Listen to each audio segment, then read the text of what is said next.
Well, hello there, everybody, and welcome to the stream. I'm Robin at Energy and we are potentially finishing the story for Yakuza 0 today?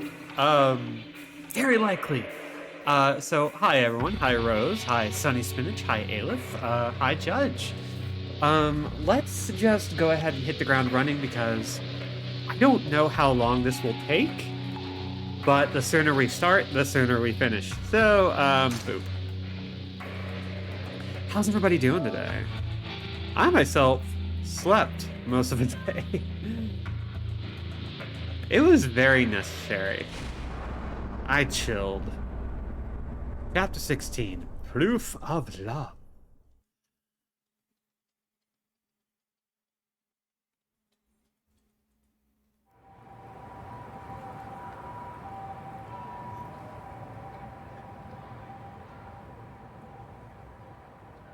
Omae, 見えとるんか?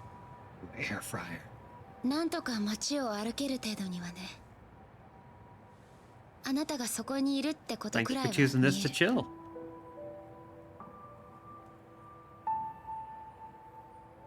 chill. So, Makoto can see, just barely. 今日あの殻の一坪で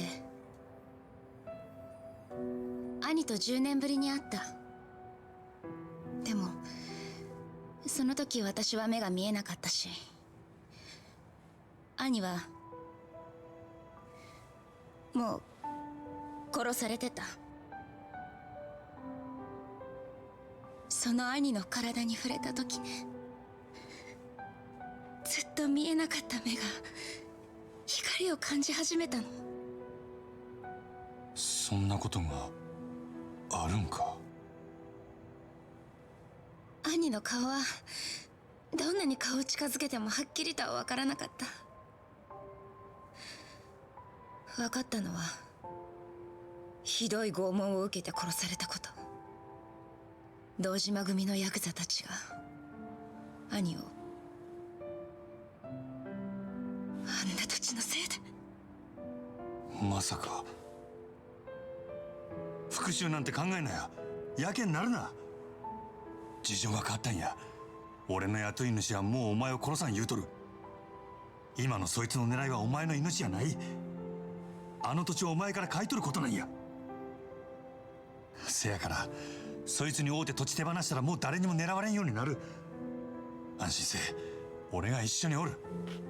何があっても必ず守ったる。私のことなんかどうでもいい。私には死んでもやらなきゃいけないことがある。もしあなたが私を助けたいと思うなら手を貸して。兄を殺したのは殻の一つを狙うヤクザたち、堂島組の3人の幹部、そして堂島宗平。俺にそいつらを殺せっちゅうんか。お金なら払える。10億で足りる？もともと私のことも殺そうとしたんでしょ。お願いだからあいつらを殺して。きっとあなたは兄がそのために私と出会わせてくれたんだよ。だったら兄は私が仇を討つのを望んでるってことでしょ。お前の兄貴がそんな男のわけないやろが。 Don't get me wrong, it'd be a good idea, but it's like, make a mistake. There's justification here. Really strong justification. ほっといて。もう一人で平気だから。誠、ほっといて。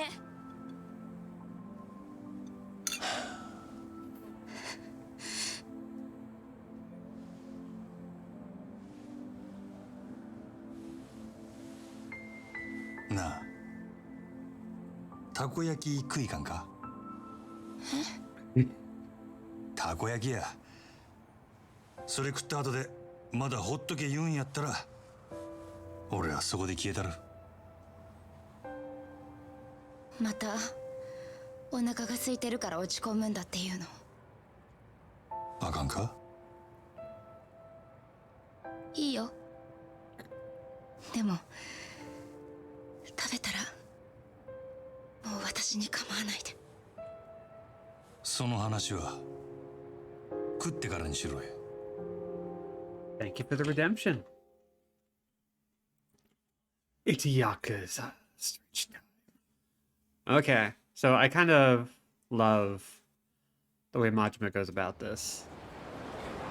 本当に食べに行くの？たこ焼き。当たり前やろ。行くで。 She claims she's fine on her own, but her eyes are telling a different story. Better take it slow for her. So we're just going to casually walk. Yeah, I built it for this. I'm kind of getting in the groove of making avatars on a per game basis. I don't know if I will keep that up, but I'm really excited by the possibility. Oh. She's good. Oh, they auto walk you. 足元気ぃつけや。まだよう見えてへんのやろ。ようそんなんで街中歩けたな。怪我してへんか？大丈夫だから。 Thank you. I'm hoping to make a good Kiryu one for later. But I also need to make one for Signalis if I really want to, because that might be a lot of fun. Just have a good game-specific one and keep the fan favorites. And I think the Majima Stretch is going to be part of that cycle, especially if I can figure out a good way to have more costumes available than what I got.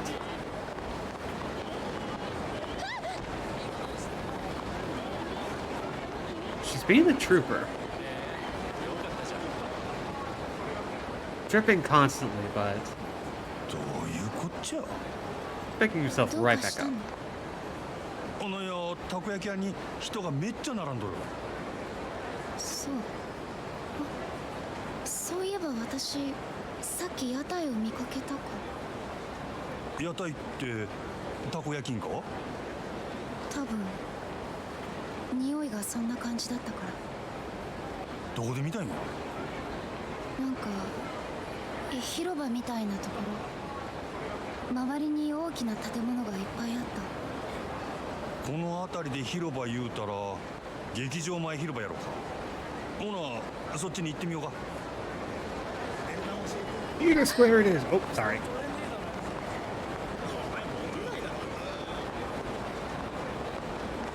So I know I have my schedule down below, but I think I might be editing it for the future games that are coming out. Because, like, while I do have Signalis coming up, and that's staying, it is the next game. I think I might thread in the sub-stories for this game, finishing up all those. Sticking Bloodborne PSX behind that, and then moving on to Yakuza Kiwami. And then we start Fatal Frame 4, which I've been really excited to play.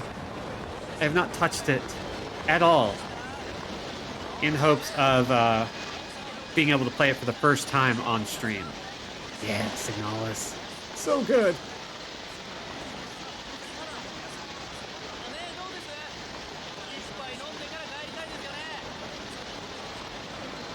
Okay, my dude. ほら雪でも降るんちゃうか？ 50% だって。雪の確率。天気予報で言ってた。そっか。どうりで寒いわけや。さあ、降られる前に早い行こうか。I've also been thinking of ways, like, just to kind of talk about, like, audience retention a little bit, which is not something I really like to think about, because I kind of run this channel on a strict schedule that nevertheless is just stuff I want to play. But I'm also thinking about, like, what if I had, like, what if I mixed it up just a little bit and, like, did little breaks in longer series to play shorter games and just pick up where we left off right after? 走らないでくれて。 Might be fun. 気にすんなや。 And it might give people more of a reason to hop in more regularly. Instead of, like, coming in late to a series not knowing that we're at the finale or deep in the plot. Hello, Ryan. Anyway, let's enjoy a nice, heartfelt little sequence. 段差気付けや2つくれやはいよ。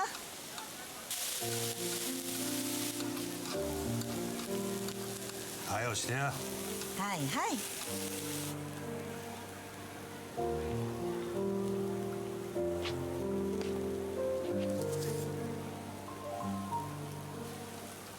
優しいんだね。うるさいわいい人じゃないね。ぐだぐだ言うとらんとさっさと焼けやいい人です。私なんかのために大変な目にあってもまだ私を助けようとしてくれる。この人がいなかったら今頃もう私は美味しそうですね。いい匂い。そうでしょ。よし、おまけでもう一つサービスしちゃう。本当ですか。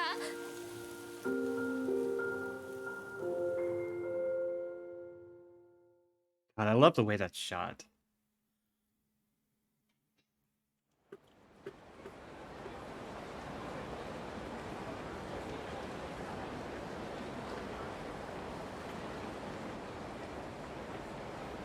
ごちそうさま。大阪にも負けてないね。カムロ町のたこ焼き。ああそんだけお前は世間知らずやったっちゅうことやそうだね。どうやって堂島組に復讐する気なんやお前教えない。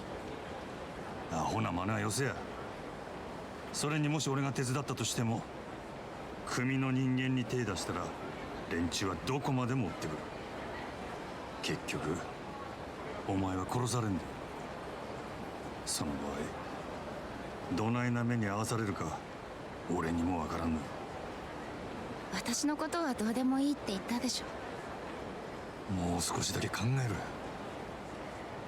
今さらそんな急ぐ必要あらへんやろそれならあなたの方も考えて。私に手を貸すかどうか。あなただって考えが変わるかもしれない。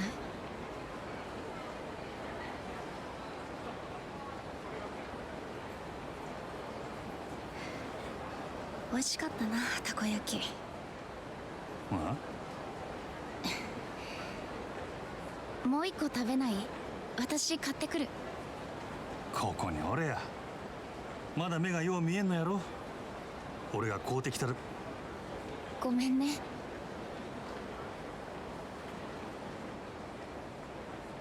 すぐ戻ってくるわちょ待っとけ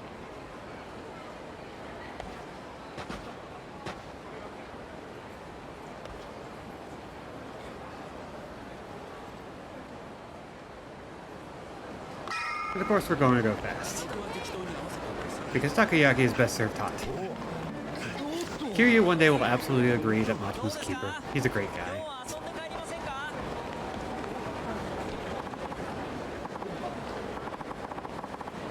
Hello there. Hmm? Oh, you're the gentleman from before. That was some damn fine takoyaki. I'll take one more. Is that so?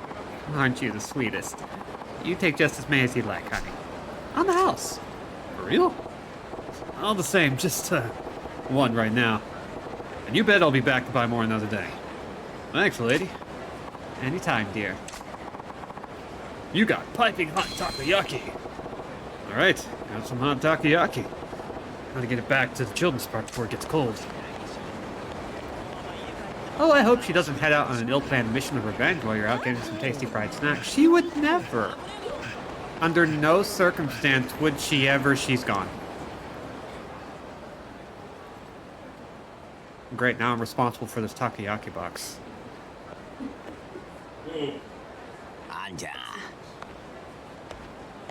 あたこ焼きくれや。何言うとるんやお前。さっき公園から出てきたお姉ちゃんからあんちゃんに伝言預かっててね。何やと。その子もあんたの名前知らねえっつうからたこ焼き持ってんの目印に声かけろってさ。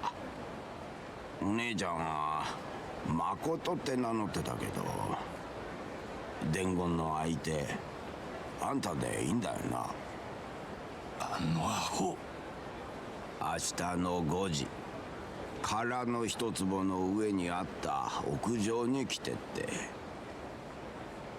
そんだけ伝えたらあんたには分かるって言ってたけど。明日5時屋上。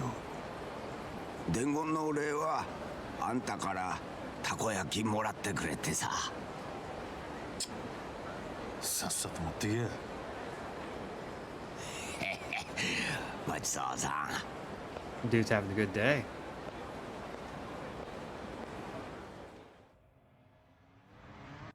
Okie dokie.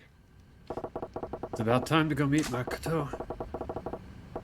Who knows why she gave me the slip last night, but she wouldn't do this without some sort of plan. I ain't about to leave her by herself, regardless. She wants me there, I'll be there. 20 hours later.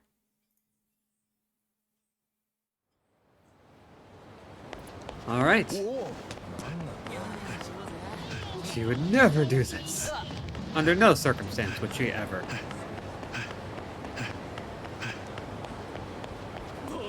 And yet, considering she's the mostly blind one, we never saw it coming. Womp, womp, and I cannot stress this enough. Womp. Okay, I don't feel like fighting those guys, so we're gonna go this way. Actually, how many? Nope, not enough completion points. It's fine, it's fine. I want to cash in a little bit, but I can't. God, I'm so close to being able to read some of these symbols all over the place. My Duolingo is going well. Makoto should be waiting up there. Whatever comes next is a problem I gotta solve when I get to it. No time to stand here thinking.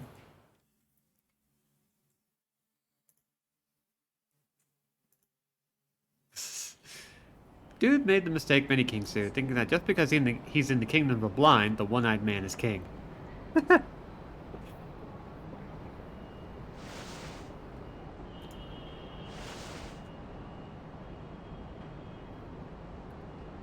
God, I need to watch the Street Fighter movie.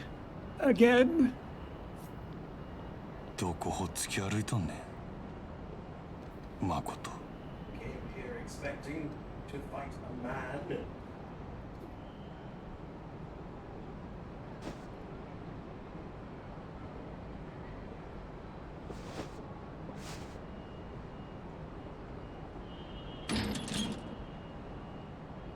Peekaboo.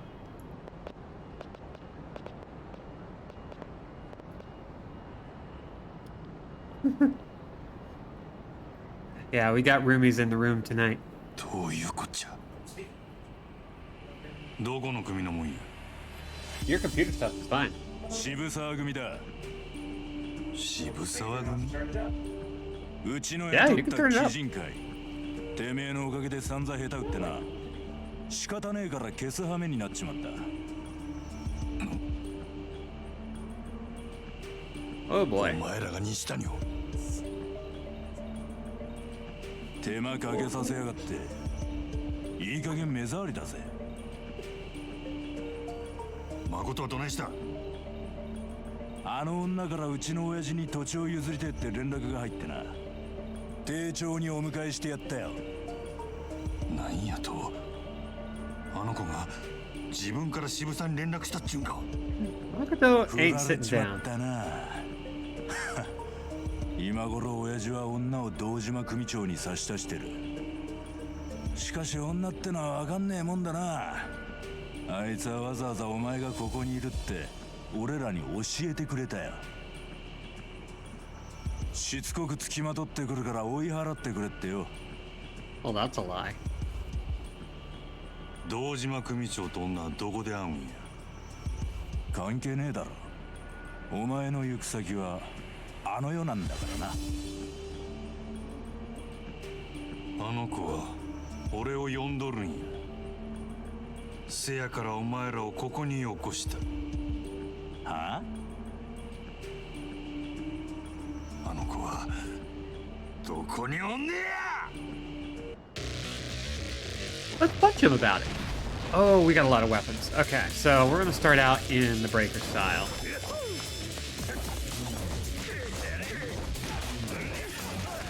Just to get rid of some of the basic bitches.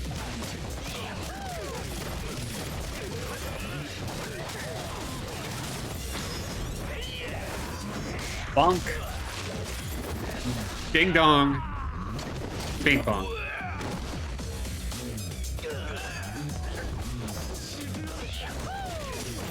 Whee! Let's do it again.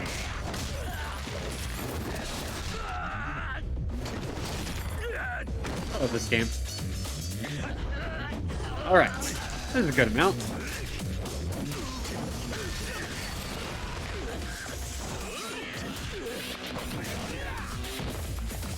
Now we should be good for the rest of these guys.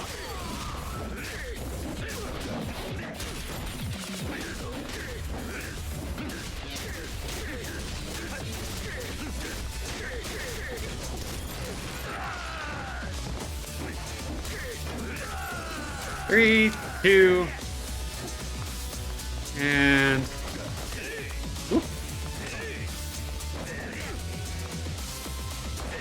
Oh, come on, let me do the thing. I want to do the thing. Let me do the thing. Oh my god, I cannot get the rhythm right. Fine. No heat move for you. Just death.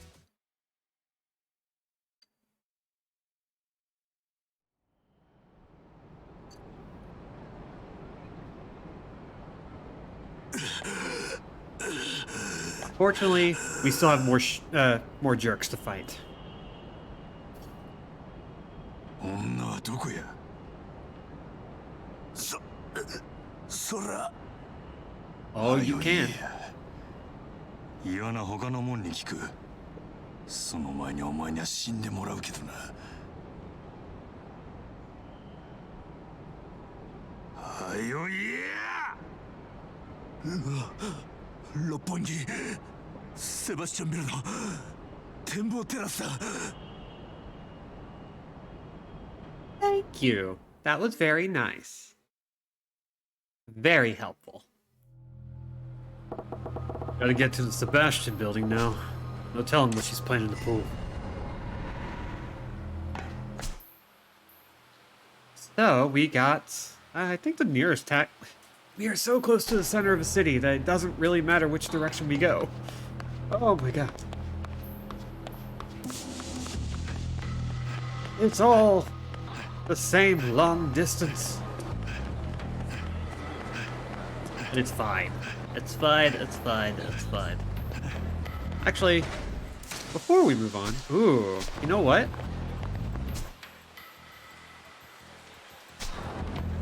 I should pick up some healing items. See? Was that so hard?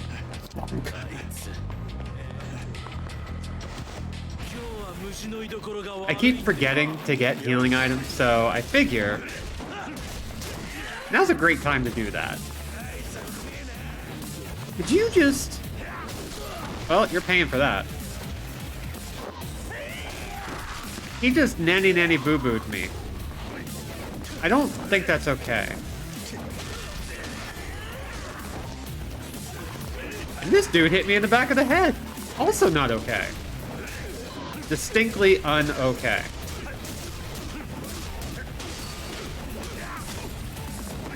So, anybody playing anything new recently? Because I have been playing Roller Drone, and guess what? It's pretty darn good. It's basically the closest I'm going to get to a new Jet Set Radio until Bomb Rush Cyberpunk. But it has guns, which would normally not be appealing, but you do tricks to refill your ammo. And I'm sorry, but that's the tightest shit I've ever heard. From the makers of Ali Ali, like that whole franchise, and it shows in a lot of ways, and man, is good. Been on a tactics kick because I picked up Final Fantasy Tactics Advance, which is being a hoot. Yeah, Tactics Advance is like, it's weird.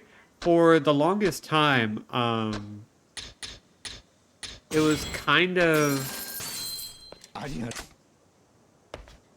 how to put it? It sold extremely well in the Game Boy Advance, but it's still kind of underrated when it comes to, like, I would say more casual Final Fantasy Tactics fans. But I feel like it's like kind of having another day in the sun where people are appreciating it again.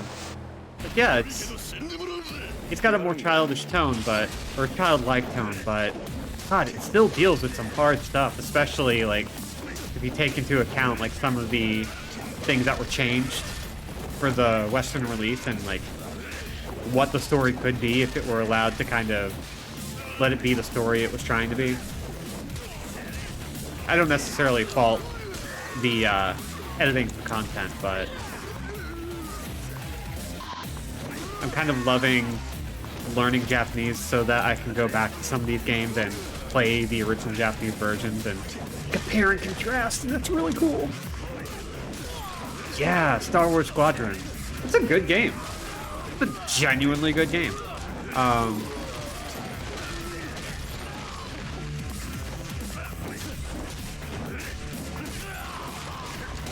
Like, it feels just serious enough from a gameplay perspective that it's very easy to just dive into. Let's see. Sonny Spin says, started playing Toontown Rewritten. It's a remake of Toontown from like 2003. Holy cow, somebody did that? Somebody did a remake of Toontown? I think I remember that actually. Hi, Kat. You can go full Final Fantasy Tactics Advance on, or full Tim Rogers on FFTA. Oh.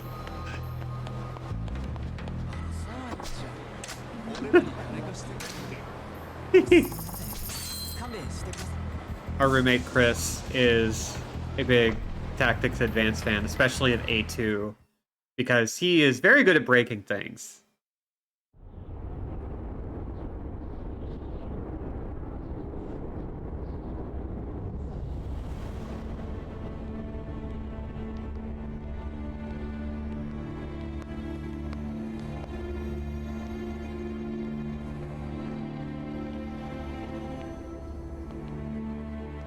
Ooh, thank you for the link and thank you for the info.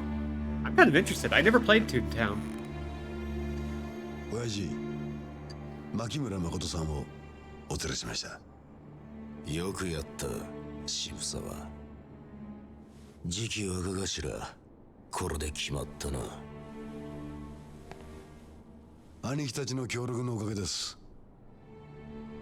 お二人には今後も堂島組のことを支えてもらわねえと。それで牧村さん、空の一坪の件で俺に話があるって？土地はあなた方にお譲りします。あんな土地、私には必要ありませんから。おじい様の残された土地だ。そう無下にするもんじゃねえよ。条件があります。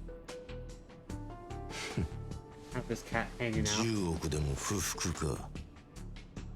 お金はいくらでも結構です。ただし、これまで空の一坪に関係してきた若頭補佐のお三方、その人たちは私の兄を殺しました。橘不動産の社長、あの人は私の兄です。それで？あなたの手下の首を3つ私の前に並べてください、堂島組長。それが殻の一つをお譲りする条件です。 Just full revenge mode. Ready to fight.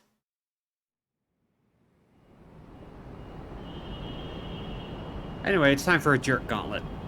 We're going to be having a lot of these.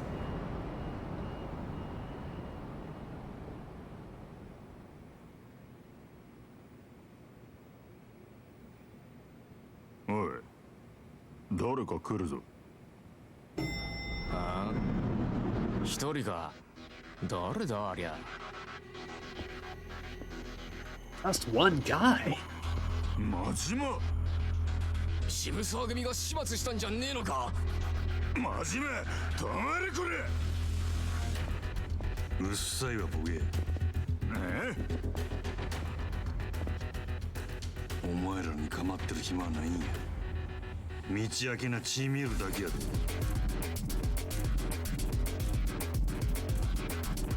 さっさとどがんかい、ボケが。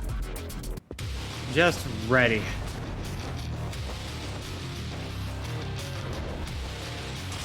Half-blind guy who is twice as competent with one eye than most of these people are with both.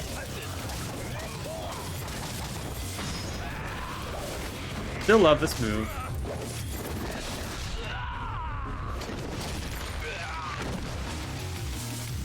You have chosen blood? Oh, fucking right.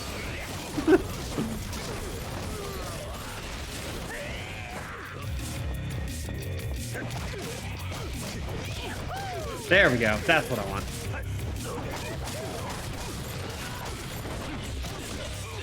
Whee!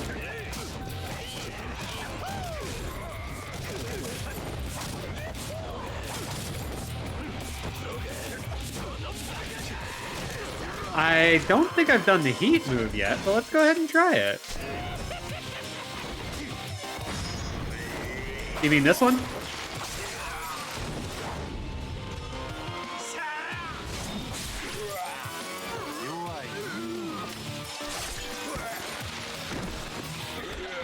Yeah. That one actually shows up at a couple of different camera angles, and I'm hoping that we can see the other one because, like, I know that there are some little Meow Meow lovers in the audience. And there is one particular angle of his face that is just a little too good.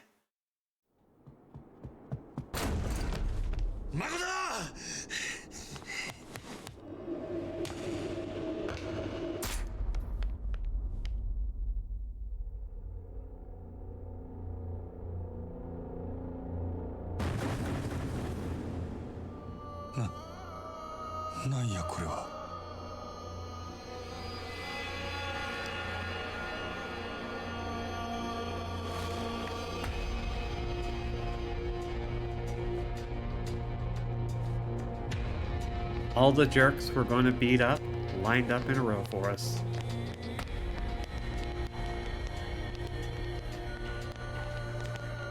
Except...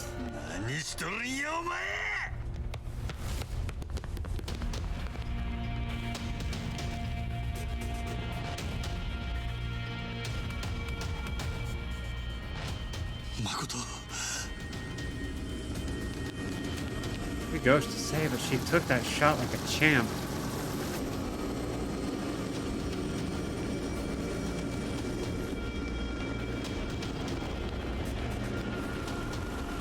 Hey, Mom, good to see you.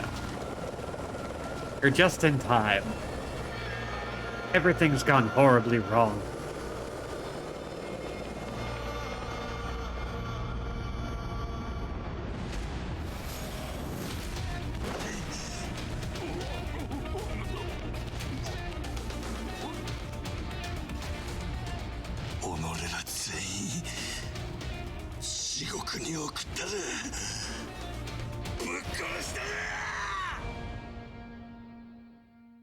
And now he's snapping. He broke, and then they continued to piss him off.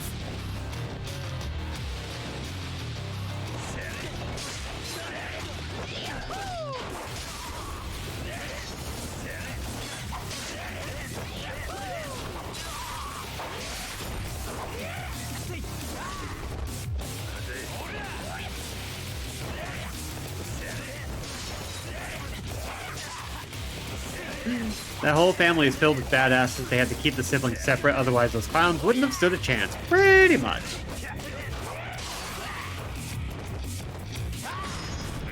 Here we go. Let's see if this works. I think this might be it. Come on. Let's see the angle. Yes.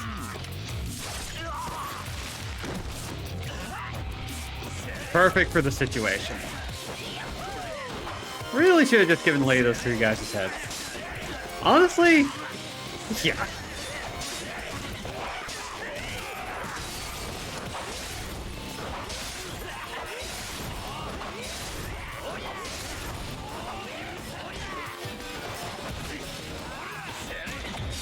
Gotta hit him with the Bigfoot kick.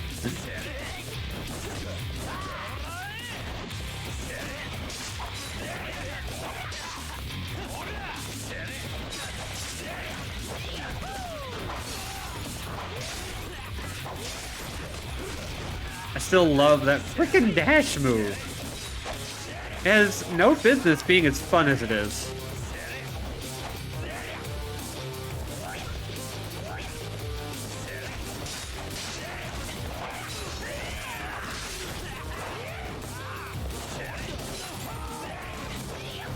Right, the black smoke on this is just very good. Ouch. Okay, screw you. Slash, slash, punch, dash.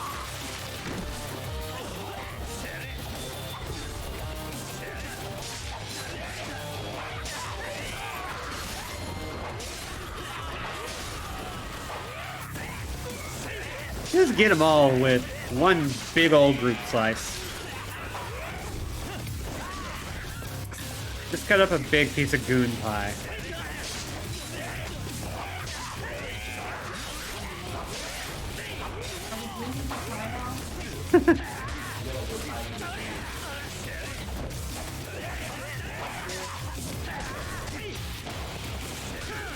Oh, jeez. Okay, these guys are being very rude.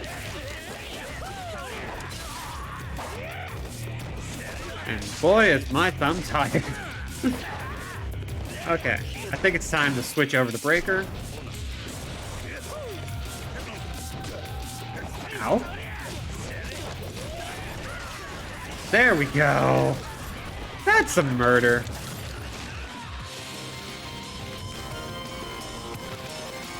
Oh, you know they're mad because they're bringing out the actual big guys. You don't knock down so easily.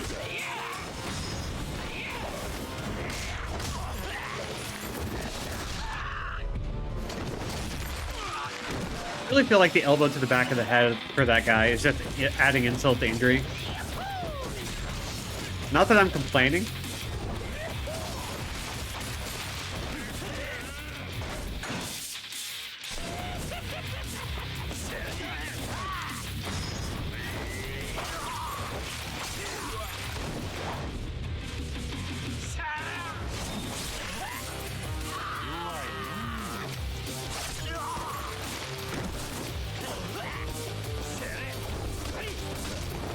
Ow. We are not doing that, my dude. We're just going to keep slicing and dicing. There we go. Love it.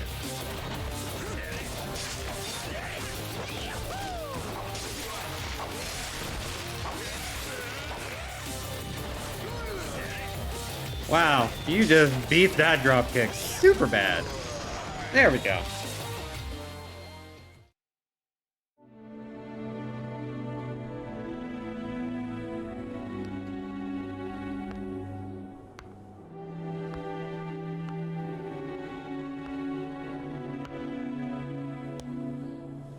Thanks for coming by, Sony Spinach. Goes it tight.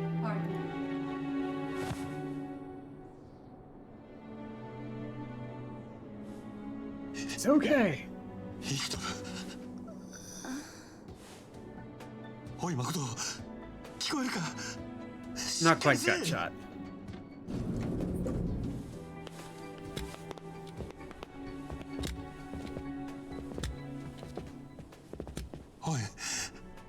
俺が分からんのか。返事せえや誠。ごめんなさい。誠、私だけじゃ何もできなかった。またあなたに迷惑。もう喋らんで。お願い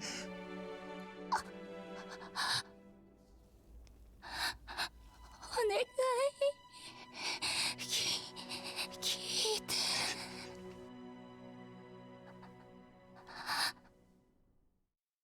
Yeah, Judge.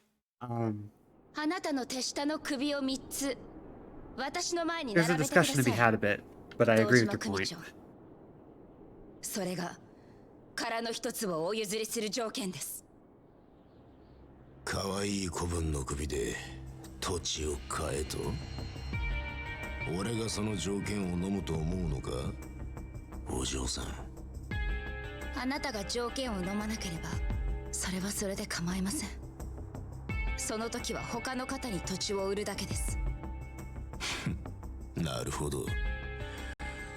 ただ俺が思うにだ、あの殻の一坪って土地は少し過大評価されすぎている。あんたは知らんだろうが、あの一坪は周りの地上げが相当進んだ時に偶然見つかった土地だ。町のど真ん中にあんな端切れの土地があるなんてことはお役所でさえ気づいてなかった。それがそのまま知らなかったことにして再開発計画を進めることもできる。だが再開発が進んだ後になってあの土地の所有権を主張されるとまずい。裁判でも起こされりゃ大事だ。再開発は白紙になる可能性も高い。でも逆に言えば土地の所有者が妙に騒ぎ立てさえしなけりゃ役人もヤクザも困りゃしねえってことだ。あの土地の相続権持ってんのはもうこの世にあんた一人しかいない。権利関係調べ上げたがようやくその裏が取れた。女子供だろうがヤクザをなめちゃいけねえな。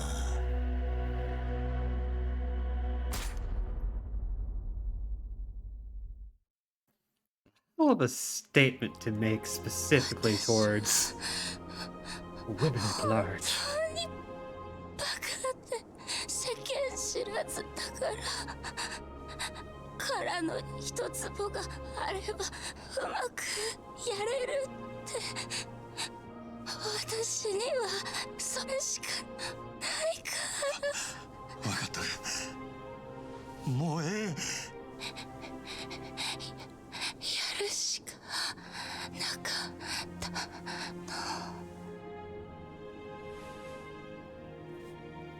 くそ、誰かこの子を。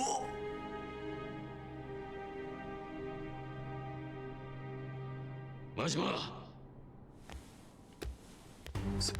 セロ。何があった？撃たれてる。すぐに運べ。この人を死なせるな。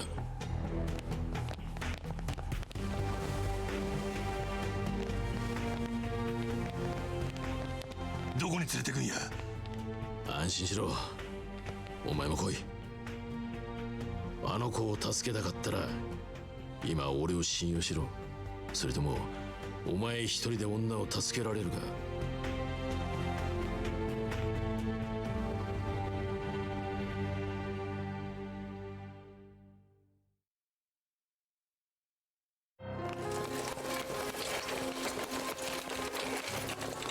誠、おい聞こえるか。死ぬんやない。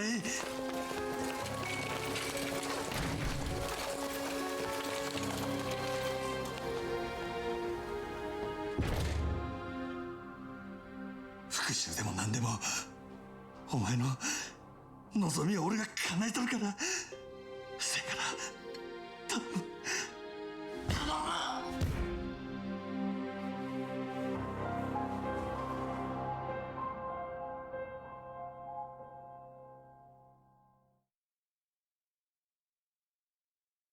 That is chapter 16, which means we are moving on to the finale.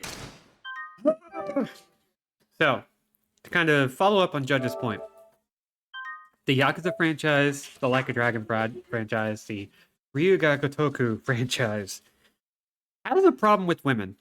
Sometimes they have some interesting solutions to the problem, but women don't get treated consistently well throughout the franchise. There are some amazing female characters. Don't get me wrong. Especially in Yakuza 5, which I'm really looking forward to replaying twice over. But until Yakuza 7, there's not a hell of a lot of agency. 登場界最強と言われる堂島組が独占を狙う巨大な利権。カムロ町再開発計画。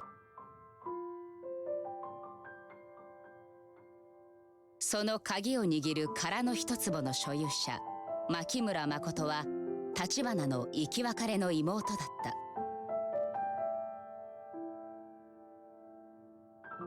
極道たちは特殊な生い立ちを持つ兄と妹に情け容赦なく牙を向く。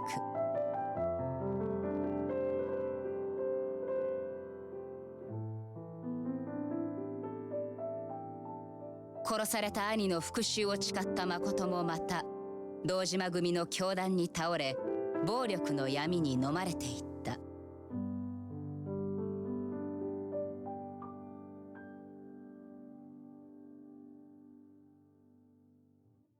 しかしカムロ町が今まさに堂島の支配下に置かれようというこの日、極道の掟から外れた2人の男がそれぞれの思いを胸に伝説の幕を開けようとしていた。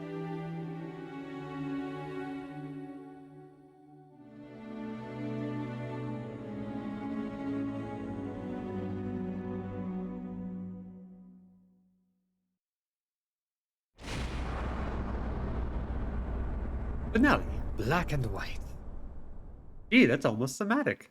A white suited dude and a black suited dude? Strange.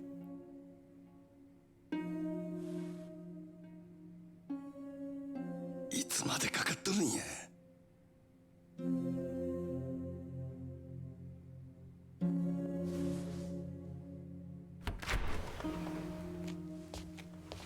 終わったんか。手術はどないやった。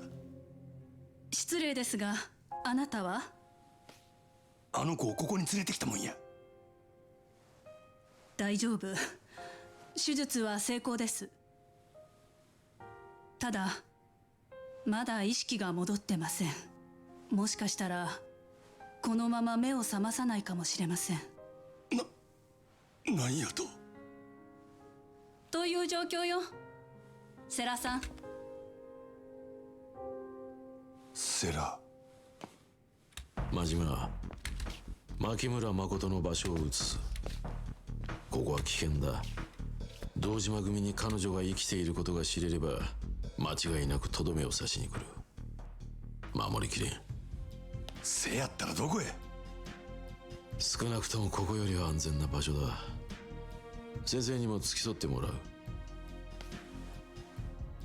お前も一緒に来るか。俺があの子のそばでできることはもう何もないやろ。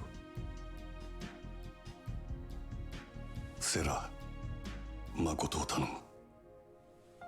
俺にはあの子の代わりにやらなあかんことがある。これ以上あの子を黒の世界に踏み込ませたらあかんのや。堂島組がおる限りあの子は意識が戻ったとしてもまた狙われる。せやから俺が全部しまいにしたる。お前まさか堂島と刺し違えるとでも言うのか。先生もあの子を頼むで。なんとか手尽くしてあいつの目を覚ましたってくれや。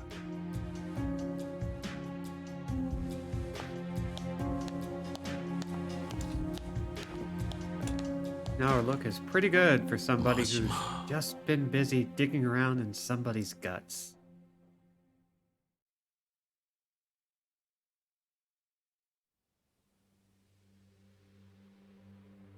カムロ町再開発計画、今まで散々殻の一粒に足引っ張られたが、ようやく本格的に役人が動き出すことになった。渋沢、てめえの手柄だ。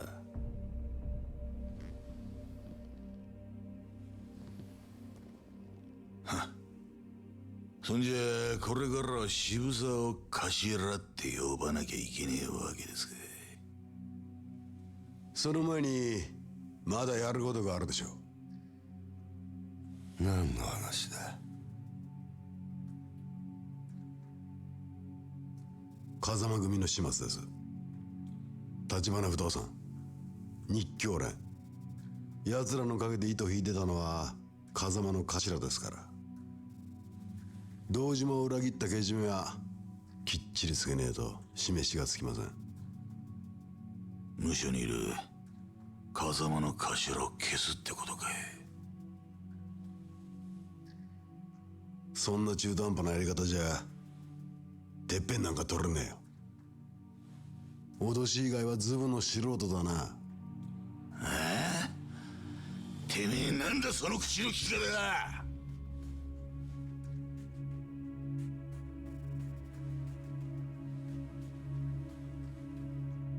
風間組の息のかかったもんは全員だ。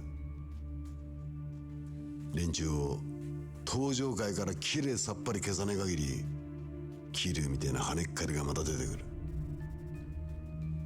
ほら、徹底的にやらしてもらいますよ、親父。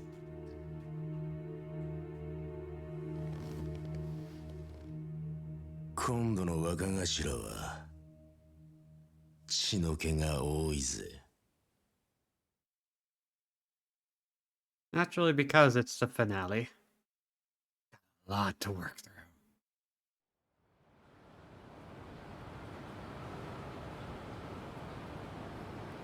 Oh, hey, it's Kiryu.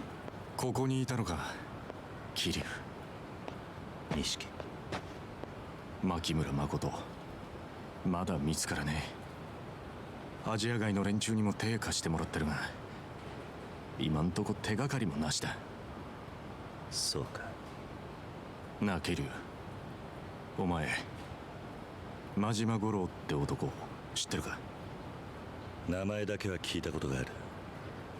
そいつがどうかしたのか？そいつも彼女を探してる。風間組の事務所に押し入って柏木さんを一人で叩きのめしたらしい。あの柏木さんを？真島はその後俺んとこにも来た。やられたのかお前？はっきり言って歯が立たなかったよ。そんな奴が誠を探してるのか？ただその真島は堂島組とは別で動いてる。あいつは誠を守ろうとしてるようだった。敵じゃないのかもしれねえ。だからといって仲間とは限らねえ。とにかく誠を見つけねえことには何も分からねえままだ。死んだ橘のためにも彼女だけは何としても守りてえ。そうだな。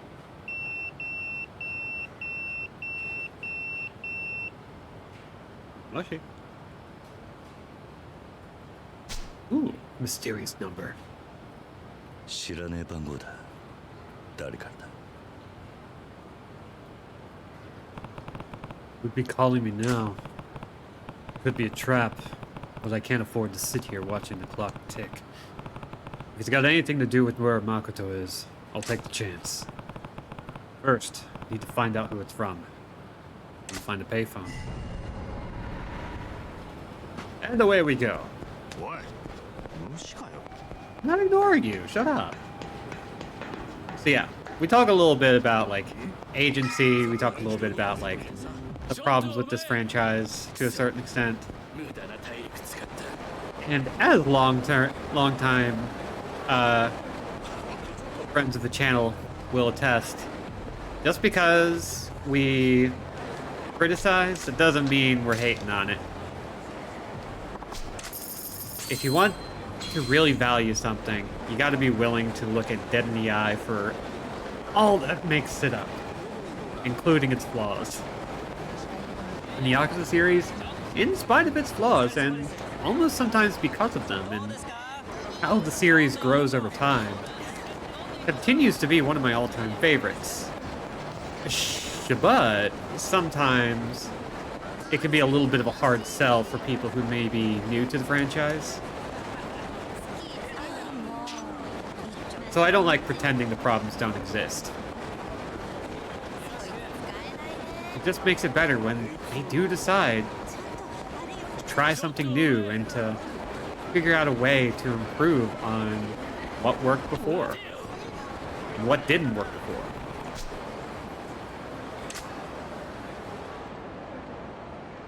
Ran around the city just to make that statement. Criticize because I love.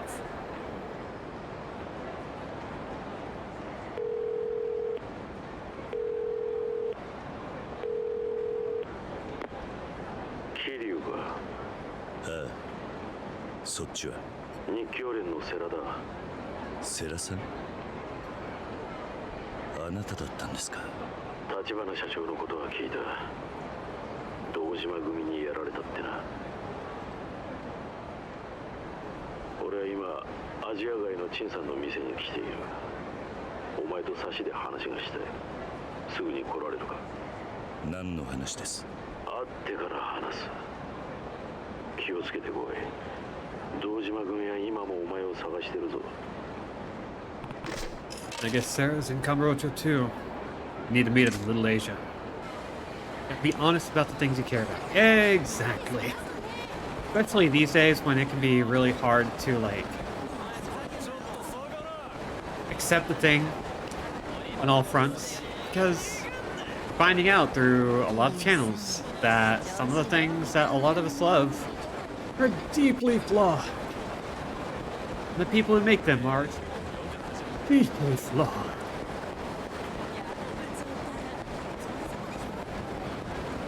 And that's okay.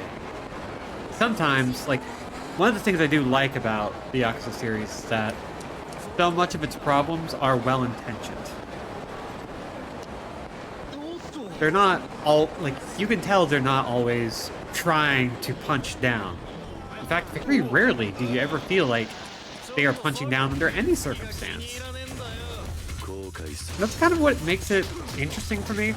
That's why I keep sticking around, because, again, just because they have some outdated ideals and some outdated storytelling tropes doesn't really mean they are trying to push any sort of like weird propaganda about the kinds of people that they don't quite serve as well as they could, even though they clearly are trying. To me, it's like Yakuza genuinely loves and respects women of all kinds, but they're also games with male protagonists, and they're very strict about that. Yeah, especially with Nagoshi's comments, the series creator and former producer. He has some, not terrible thoughts about women, but he's definitely got some like regressive ideas of what it means to make a character like Kiryu and what all that would entail. It's just... Lost Judgment DLC has a really good lady character in it. I need to play that DLC. I never got it. I need to get on it. The Judgment series is really good. There's no perfect media, and convincing yourself otherwise is just going to hurt in the long run. At least that grain of salt can help you know where something goes too far. Exactly. Like, that leads into a whole conversation about, like, should I accept problematic media, etc. And the fact is, everybody's different. What's acceptable for me might not be acceptable for you, and vice versa. Anyway, let's let the plot happen. 立花さんは残念だった。最後に一目でも妹と会わせてやりたかったな。あんたが必死に助けようとしたことは分かっている。アジア外に住む中国人を代表して礼を言う。ありがとう。よしてくれ。俺は何もできなかった。礼を言われる資格なんかねえ。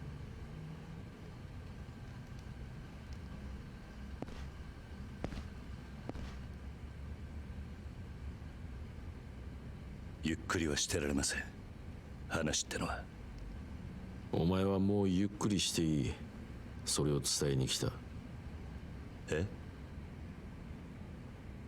牧村誠が堂島組に撃たれた。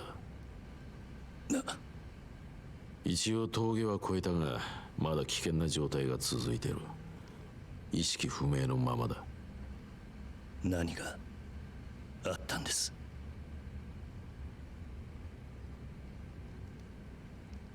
？So Kiryu gets caught up.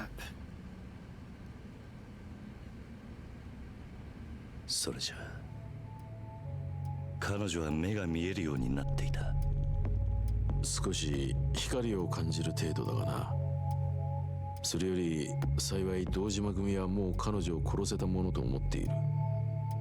早速カムロ町再開発計画の本格着手に動き出した。しばらく彼女に危険はないだろう。でも真島って男は彼女が生きていると知っているんですよね。信用できるんですか？おそらくな。あいつはもともと島野の命令で牧村誠を殺すように動いていた男だが、今は心底彼女を守ろうとしている。ただこの先どう動くかはっきりは分からん。それより堂島組だ。若頭補佐の渋沢が堂島組の次期若頭に決まったらしい。これから実質的に堂島組を動かすのは渋沢になる。奴はこれまで表に出るタイプじゃなかったが、筋を通し耐え忍びながら力を蓄えていた。だが渋沢組は若い組織。久世剣能会や阿波野の太平一家の上に立つには強い力を示す必要がある。となれば真っ先にやるのは旧風間派の徹底的な排除。特にお前は目の敵にされるぞ。それに殺しの濡れ衣も晴れてない以上、薩摩もお前を追ってる。お前はカムロ町を出てしばらく身を隠せ。時間さえ稼げればまだ希望はある。希望？牧村誠の意識が戻れば殻の一坪は日教連が取る。え？そしてそれが風間さんの真の狙いだ。なんだと？あの人は今堂島組の拡大を止められる唯一の対抗勢力として俺の日教連に白羽の矢を立てた。橘も殻の一坪を日教連に渡そうと動いていた。全てはこの俺を堂島宗平に代わる東上界の跡目に据えるためだ。それじゃあおやっさんはあなたに東上界を託したってことですか？そういうことになるな。知りませんでした。あなたとおやっさんにはそこまでのつながりが。俺もお前ほどじゃないが風間さんには世話になってきた。俺に極道のイロハを仕込んでくれたのはあの人だ。足を向けては寝られない。 Then we discover Sarah actually kind of a good guy. 桐生、お前のことも風間さんからくれぐれもと頼まれてる。殺しの濡れ衣の件もいずれ俺が必ず何とかする。だが今牧村誠が目を覚ますのを祈るしかないのが現実だ。それじゃあもう俺にできることはないってことですか？ When I could punch. お前はもう十分やった。お前がいなかったら牧村誠はカムロ町に来る前に消されてたろう。彼女が今なんとか生きてるのもお前のおかげだ。彼女は今どこに？病院からは移動させた。芝浦に停泊してる船にかくまってる。彼女が生きてることが堂島組に知れたらまずいんでな。芝浦？お前にこのことを伝えたのは俺なりに筋を通したかったからだ。あとは俺たちに任せてお前は町を出ろ。いいな。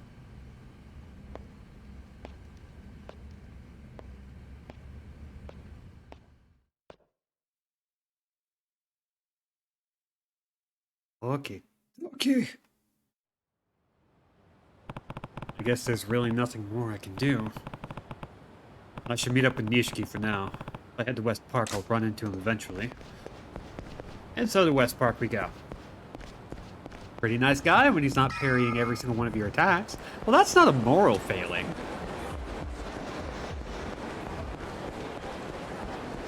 He just hurts when he punches you. And Kiryu hurts when he punches you. So, like, what's the problem? 錦。なんだ。どうかしたのか。堂島組の連中が風間組の事務所に向かってる。風間組を襲う気らしいぞ。何？渋沢が堂島組の次期若頭に決まったらしい。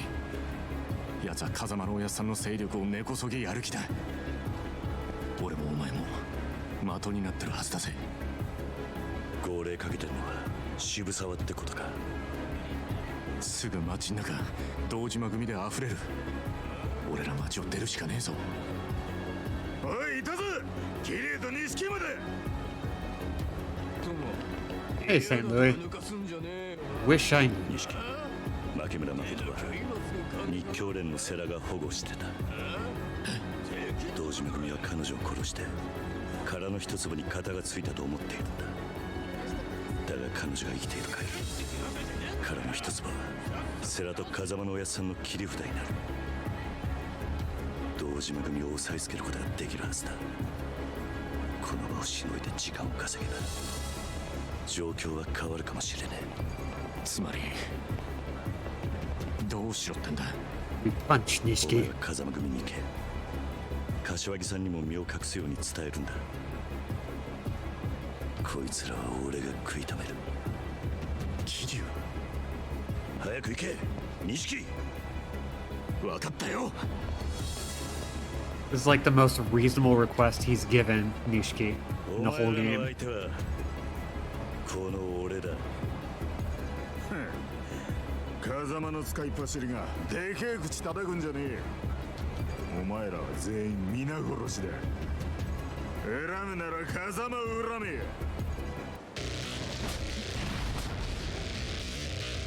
We're doing well, I think.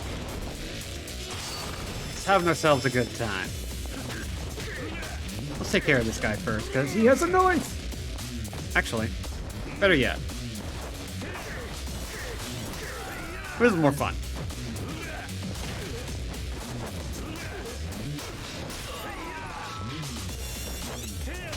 Bonk. I will hit a dude with a tree.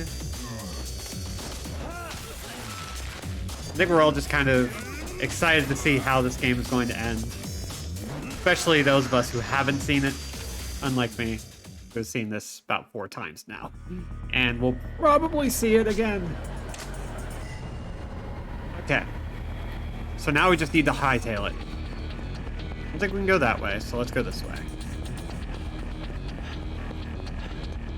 An arbor vitae. No idea. It's got arbor in it. I know that. I know that word.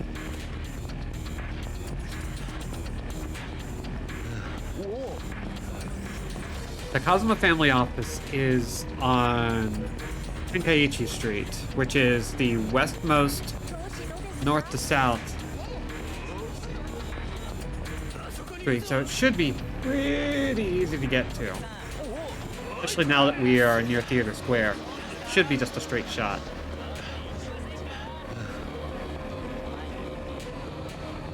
The only thing I know about what we picked up, the type of tree that we picked up, is that it has a great attack rating. And I don't think trees can be rated that way, unfortunately. I don't think there's like an online list of like power ratings for trees. So somebody should start. We did our weekly farmers market today. Ooh, hell yeah. Oh yeah, by the way, here's Kuze. あんた一人か。ああ。 This is like the a Trier list. God. 組の人間は引かせた。てめえとやり合うのに余計なちゃちゃ入れられたくねえんだな。まだ風間組には手出しちゃいねえよ。錦山も事務所の中だ。堂島組は風間組を、いや風間のおやっさんをどうする気だ。始末するに決まってんだろ。風間組もおめえも。今その指揮取ってんのは渋沢だがな。誰がやったってさほど難しい仕事じゃねえ。堂島組はもう登場会ごと下に収めちまおうっちゅう勢いだからな。お前らをぶっ殺すまでいくらでも兵隊を送り込めるってことだ。そうかもな。だが俺は雑魚がいくらかかってきたところで今のあんたほど手強いとは思わねえ。 We all sympathize. あんたは俺をぶちのめすためだけにここにいる。何の損得もねえところで命張る男ほど厄介な相手はいねえ。よく分かってんじゃねえか。俺を今動かしてるのはな、男の意地ってやつだ。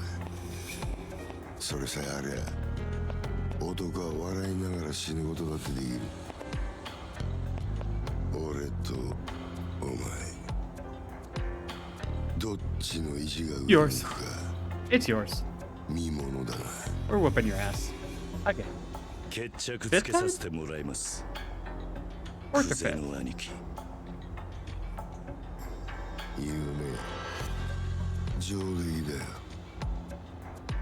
いつでもいいぜ。殺す気でかかってこいや。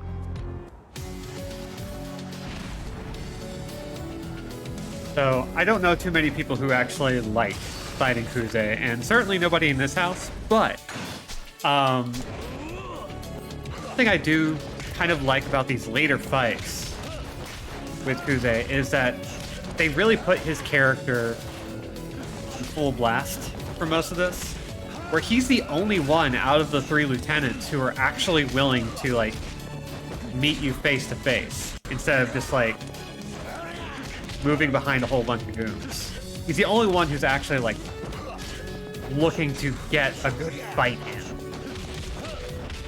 And that might not mean much in the long run, but considering we have not fought Awano or Shibusawa, and Kuze is just kind of largely just sticking to typical, you know, crime family bullshit as opposed to, like, you know, murdering innocents for no good reason like Awano, or like, getting into conspiracies with like Shibusawa. Yeah. In this particular fight, he's all alone in the streets. He's got nobody to show up, he's got nobody to impress. And he made it that way. Like, it's... You can't always agree that every single fight we have with him is narratively important. This one really fits into, like, that little spiel he gave right beforehand. He's just, like, a tried and true Yakuza.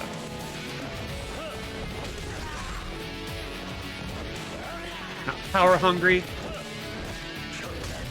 At least not in like, not in the same way that Awano and Shibusawa and Dojima are. But definitely looking for a chance to find a fight he can't win. And prove that idea wrong. Which, of course, we're whooping his ass, so it's fine. I say that as he's whooping our ass. But that's what heat mode does to a guy.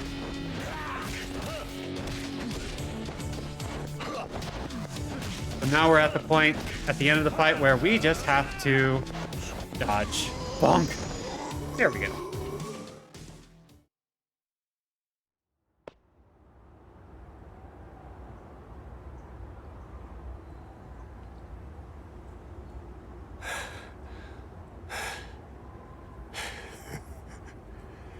なんて野郎だてめえは。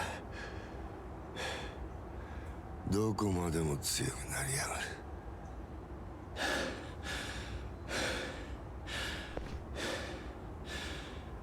クゼの兄貴。なんとなく俺にはわかる。風間の頭はお前がこうやって本物の極道になるのをずっと抑え続けていた。その封印を解いちまったんだよ、堂島組が。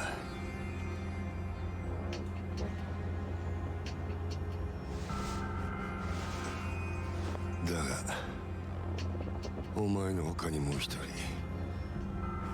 そいつも今本物の極道になろうと必死に燃えてる。日教連に逃げ切る。そこに奴が渋沢がいる。渋沢が日教連に。牧村誠は生きてるんだろう。渋沢は殺し屋に女を撃たせるときわざと死なねえようにしたらしい。まだ堂島の親父にさえ報告してねえらしいがな。 Now, Dojima family would be a あいつは日 more 教連に effective. 女を囲わせて連中を泳がせたんだ。 They didn't keep all these secrets from each other. なんだと。女も世良もおめえも風間の頭の息がかかってる人間は全員根絶やしにする。そうやって渋沢は初めて堂島の頭になれる。本物の極道に。錦、今アジア街から連絡があった。渋沢が堂島組を芝浦に向かわせてるらしい。もしかして日教連は芝浦にいるのか。ああ、誠もそこにいる。マジかよ。ならすぐ行こうぜ。桐生、車回してくるからよ。分かってんだろうな、桐生。てめえは極道の一番深いところに足突っ込もうとしてる。風間の頭が止めたその道をこのまま進む覚悟があるんだったら行けや。ええ、全部覚悟の上です、クゼの兄貴。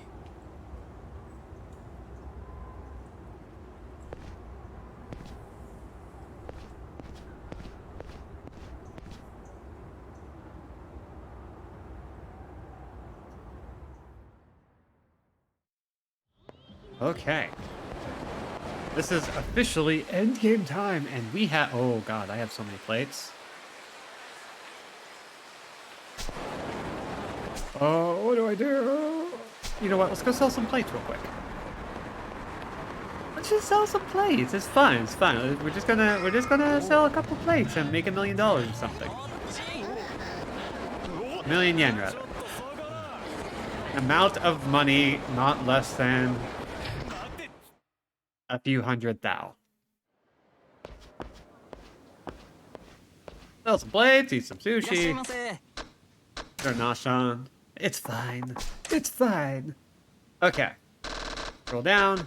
Platinum plate, 1 million. Plate, 10,000. Ruby plate, 10 million. Jesus Christ, that's a lot of money. Okay.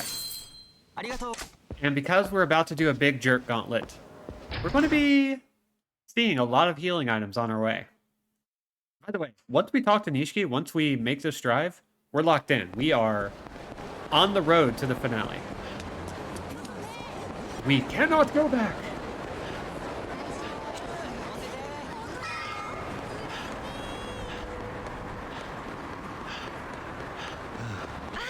Meaning, of course, we're doing it. キリこの車に乗ったら最後だまたこの町に戻ってこられる保証はねえぞもうやり残したことはねえなあれば今のうちに済ませとけ It's your last chance to move about freely before the final battle begins. Beat the Nishikiyama for a list of options. To switch to Majima, from that list to change protagonists. After switching to Majima, you will have the opportunity to return to Kiryu so you can prepare thoroughly. Just so you know, this is the perfect time to make a new game save in case you need to come back. Nope, we're doing it. もういいのかキリこの町でやり残したことはああ大丈夫だ芝浦までやってくれ錦日教連は船をアジトにして We got some punching to do 分かった on a boat.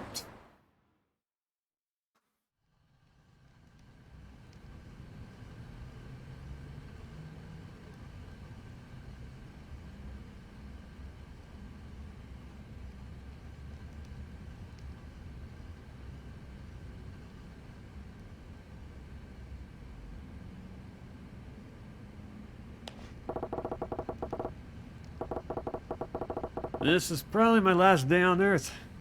Gotta make sure I go out with nothing left undone. None left on the bucket list. This is the end of the line. I go with no regrets. Screw it, let's do this. Time to put an end to all this. Hold tight, Makoto.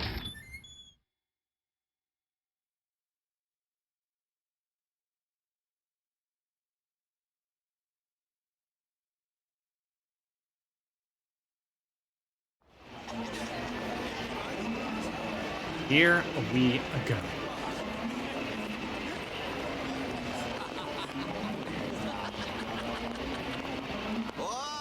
Excited.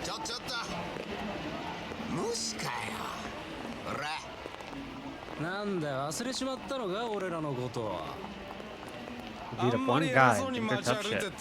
またボコボコにしまぞ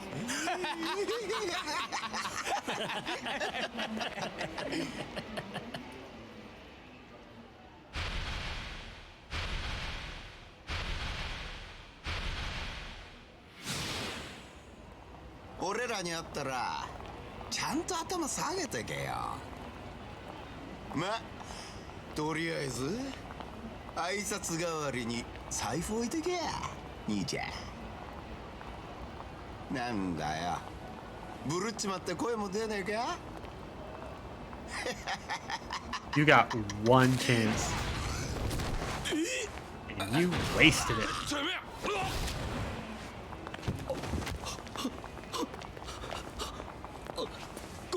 ごめんなさいすいませんすいません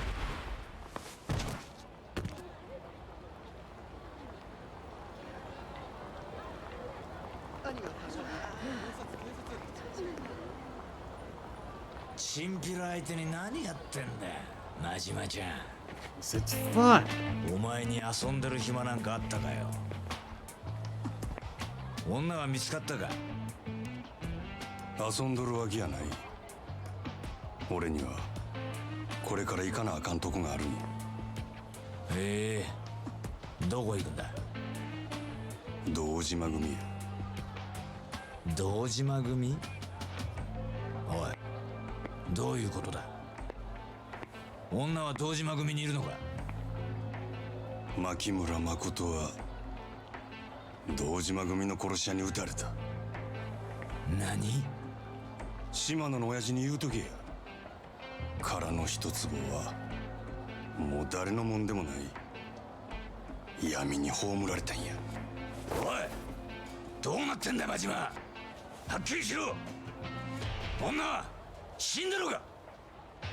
手離せや。俺はもう誰の命令も聞かん。お前、あの子のことはもうほっといたれ。これ以上手出すんやったら島野の親父野郎が殺すで。俺は。お前まさか堂島組に行くって。堂島をやる気か？たった一人で。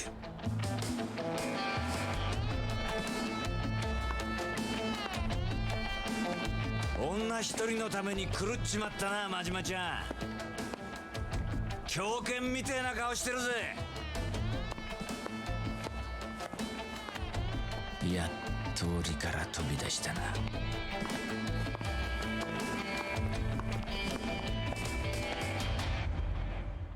Hey man, full offense, but how the shit are you still alive? Okay. Dojima family office time.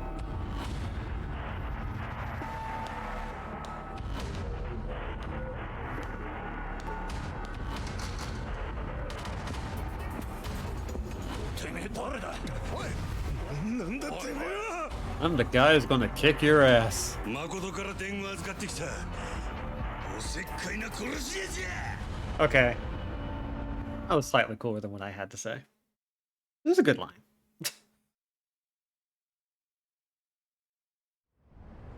Busting out of his cage, and he feels just like the broken shell of a man who's ready to be pointed in the direction of whoever needs their face knifed in.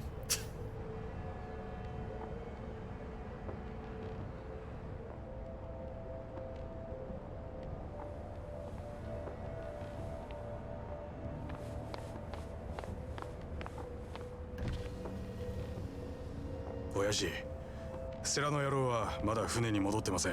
どうします？構わねえ。始めろ。へい。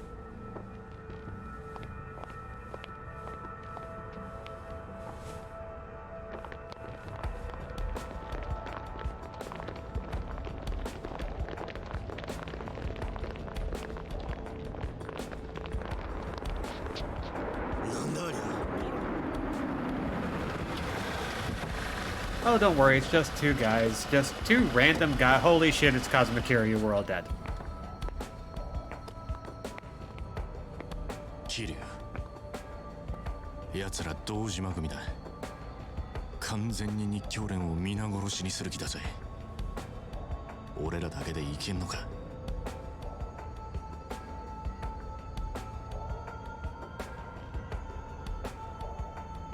やっと来たか。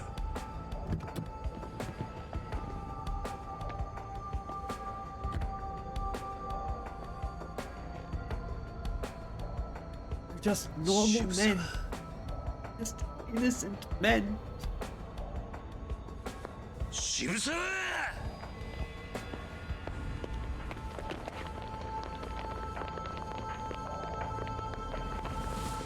お前らの相手はこっちだ、桐生。てめえら。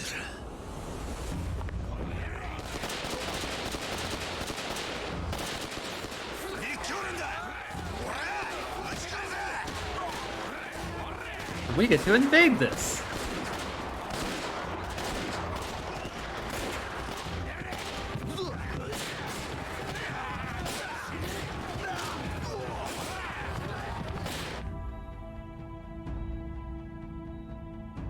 There's our girl. Doing great.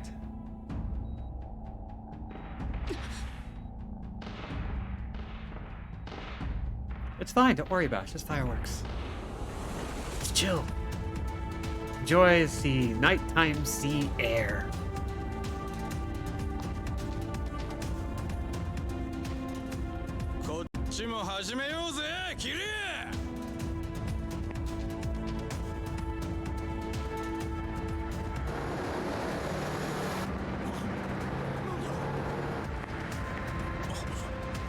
We're out friends. こいつら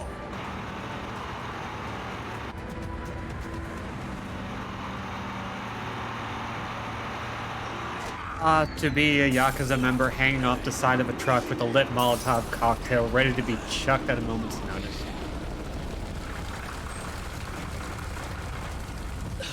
Oh. 柏木さん風間組か Not a finale unless everything's on fire. お前らは船だ渋沢を追え不当の連中は風間組が引き受けた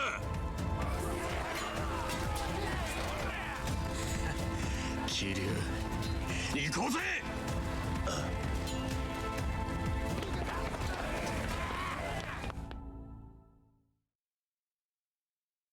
Both be hanging out with your bros on the trailer of a truck, getting ready for Yakuza D-Day.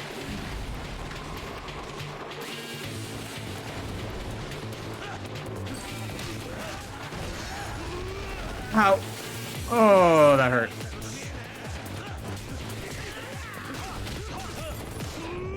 Ow!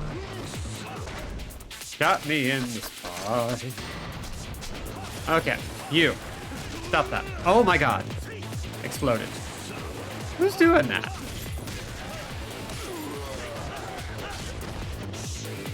It's very rude. Okay.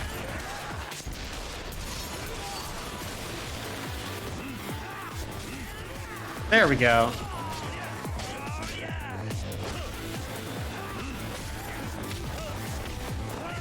And... okay. We still got guys who are shooting me, which is incredibly rude. Where's the gun? Where's the gun? Oh, they're just up there. Okay. I see how it is.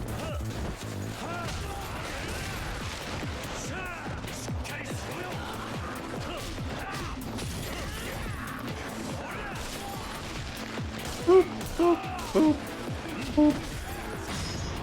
Love it.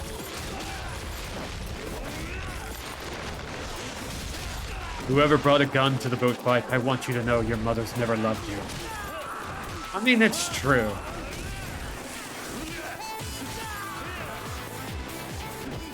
Okay, one more guy. Get over here.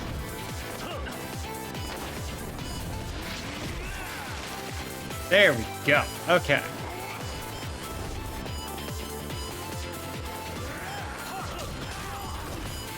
Let's go.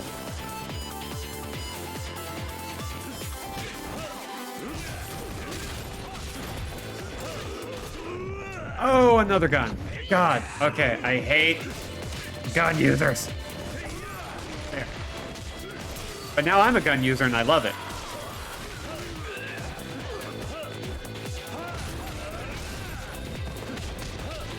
I love it when the shoe is on the other foot. Dearly, in fact. And let's just give him a good kick.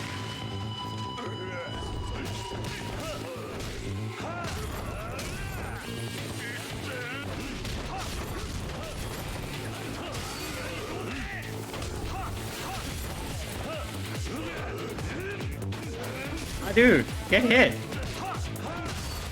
There we go. Open the door for me. Thank you. Okay. Got a gun user in the back over here. And we're just gonna take his shit. Use this other gun. Let's see. Anyone else? Oh, yeah, you. He died. Never mind. I don't know what killed him, but he's dead now. Let's friggin' go! Oh shit, boat's on fire.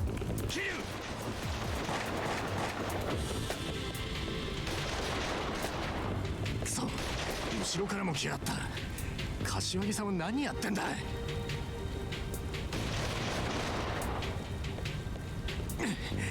桐生、俺がここで連中を食い止める。お前、一人で先に行け。錦、心配すんな。俺は大丈夫だ。お前は誠を守ってやってくれ。急がねえと渋沢に殺されちまうぞ。だがいいから行け。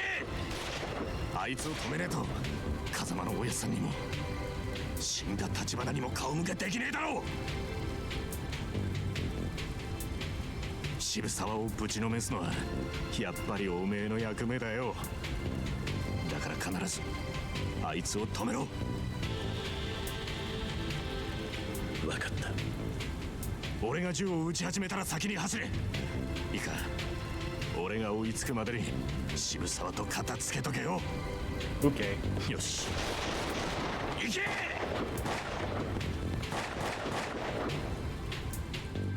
Just empty the whole magazine. Okay. Oh, this boat ride has not gone well. Oh, big man. Okay.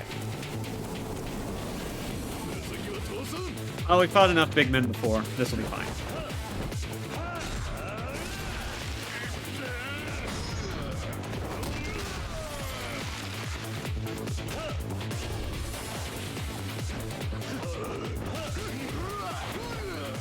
No, you're not doing that.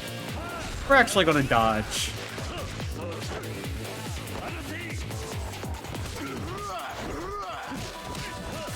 We're gonna use the mechanics. How about that?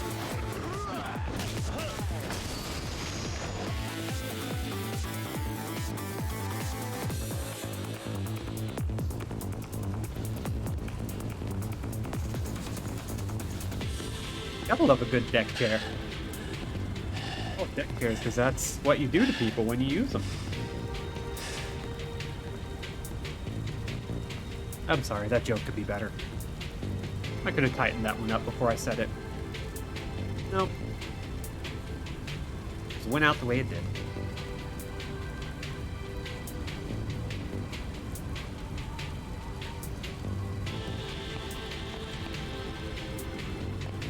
I think that one is a drawing board.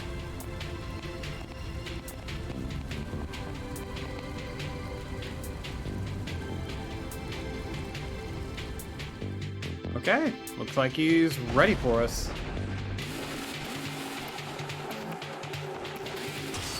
These guys are going to be really annoying later on. I'm just going to do this. Whee!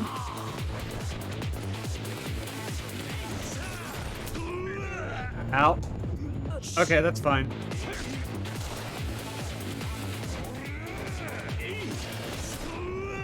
Oh, that's rude. Okay. Fine, we've got plenty of healing items.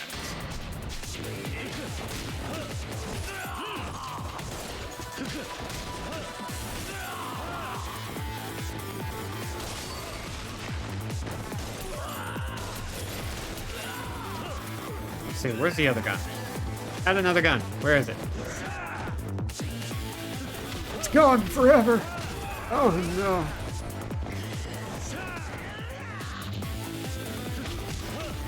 Well, that dude bled out. Okay, we're good.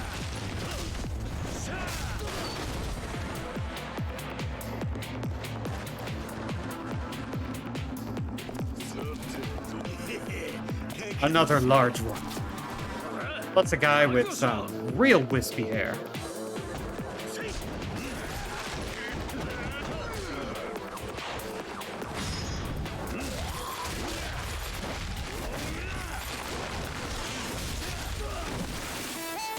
Screw you, cartoon violence time.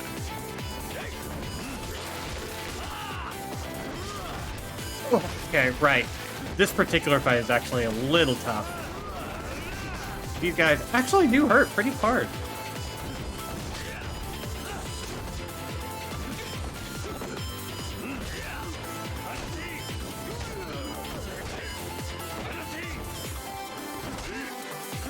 Okay, I think in which case... Oh, wow, okay. We are going to switch to Beast. Because screw these guys. Hey look, I'm learning how to play the game properly.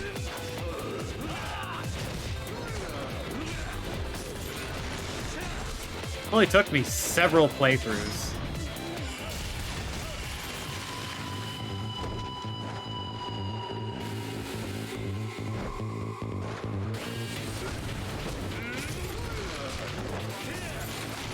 There we go. Through the gate.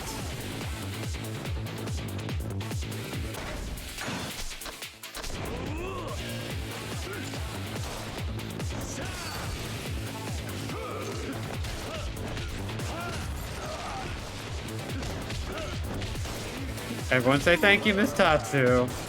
Ow. Screw you.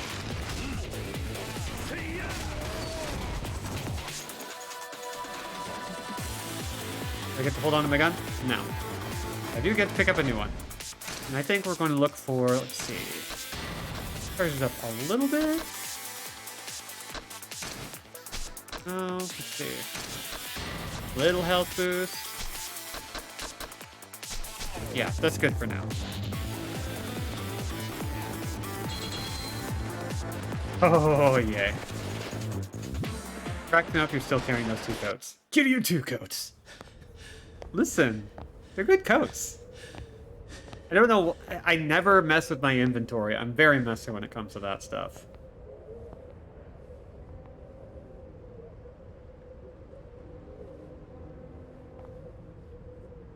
Shibusa.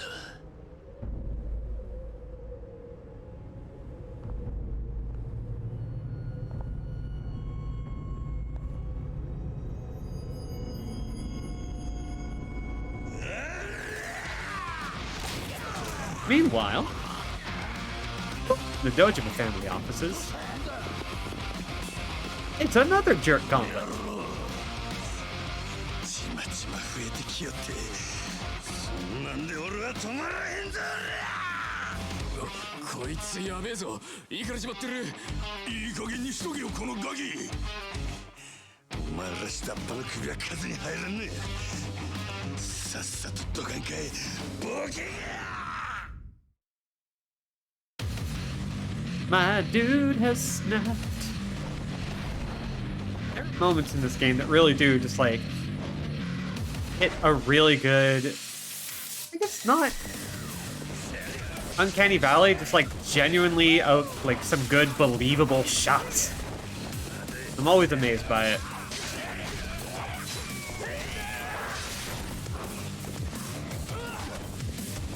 Like, Uncanny Valley is like one of those uncomfortably close to realistic, but unsettlingly so.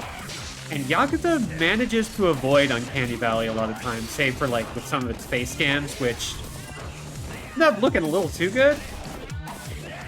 Especially once we get into the Dragon Engine of Kiwami 2 and Yakuza 6. But they occasionally put in an attention to detail that just sells the experience so well while still feeling like little 3D experience that you can play on your computer or your favorite console. Except for the Switch.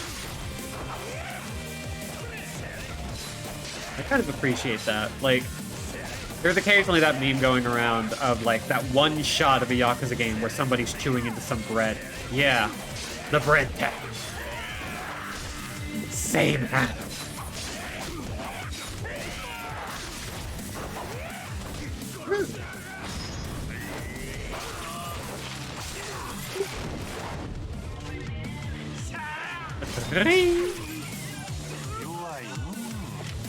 Three.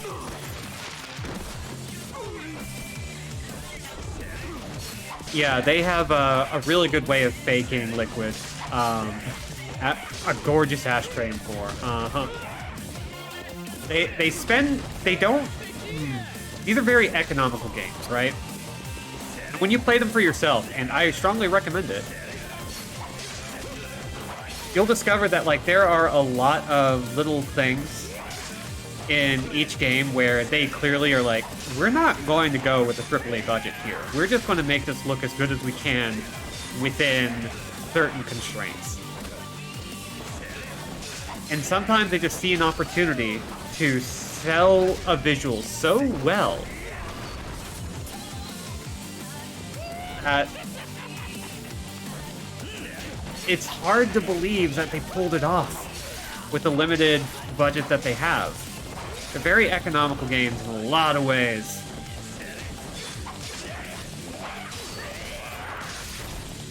Ways that honestly I feel like no game should try to like top. Sometimes they just want to flex. And it's a lot better, it's a lot more convincing to flex when you don't have the budget. And still manage to pull something incredible off. Than to have, like, all the resources and funding in the world from a major world publisher. Just trying to impress with every single shot and every single texture. And everything's fantastic. Nothing is.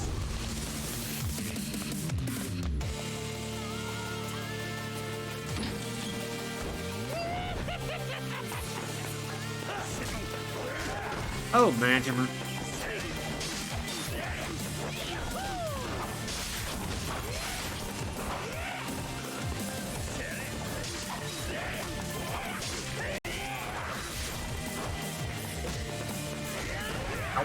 Rude.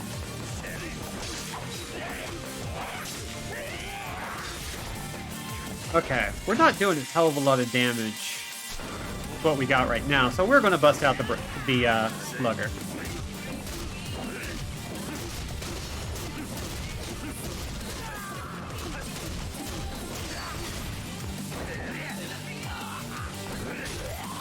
There we go.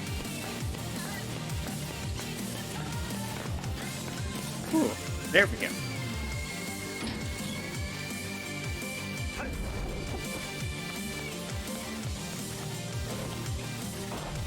Wrong button. They changed the button. What the hell, dude? It's so mean.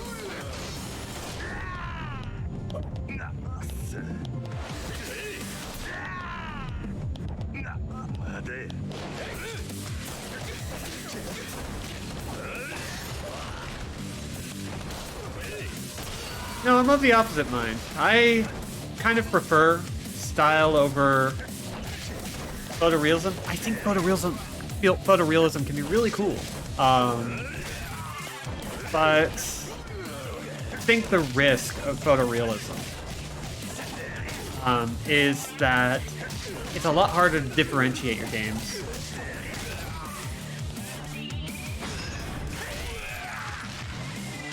From each other. Like, I play this game, I play this, like, web browser game called Guess the Game.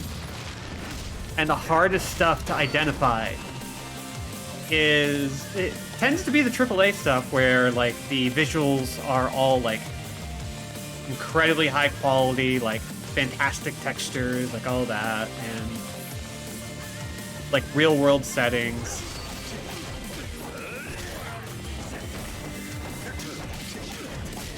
All the stuff on the HUD ruins my immersion too.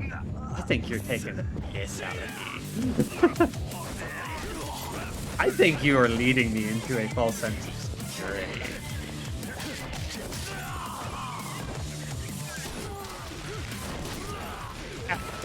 Rude. I was sitting here taking it seriously, and then... Oh, hey! I've been here. No, more guns. Okay, fine. Gimme.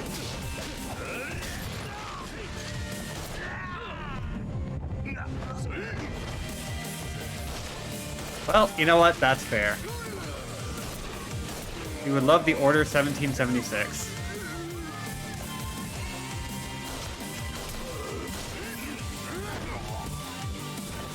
Quarry! From Supermassive. We're the Devil and Me from the Dark Pictures Anthology. It's gonna charge up. 1886, that's right. I have approximate knowledge of many things.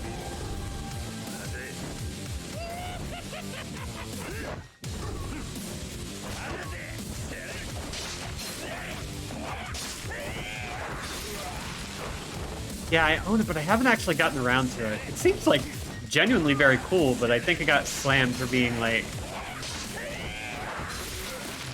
See, I can't remember why I got slammed. I have an idea, but... Honestly, the reasons I want to play it are probably the reasons why people slammed it. I like a healthy mix of all things, so... I like gamey games.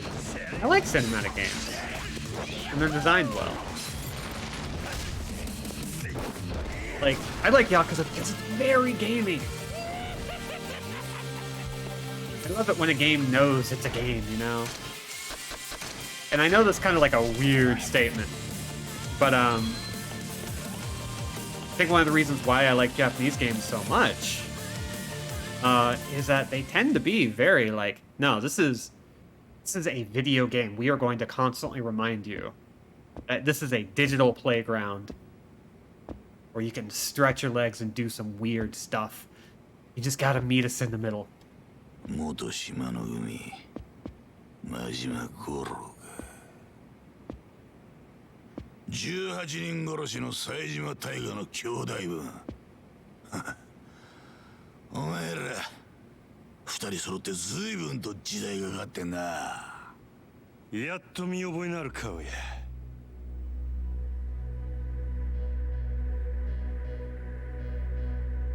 Arguably the most punchable of the three lieutenants. 頭王座の阿波野ってもんだ顔ぐらいは知ってだろああお前ほどの男が今は堂島組長の玉よけかお前の目的は女の復讐かはそのためだけにたった一人で堂島組をここまで攻め込んでくるとはな賢く生きるつもりはさらさらねえらしい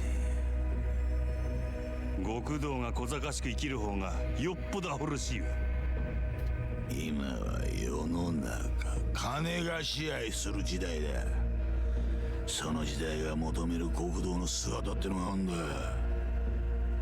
生き方の良し悪しじゃねえおめえが時代に合ってねえってだけのことだ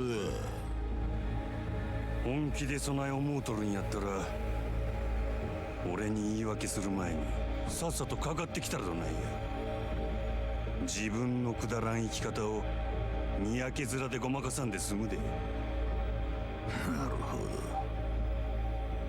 そうかもしれねえなおめえみてえな熱のある男にはついごまかそうって頭が働いちゃう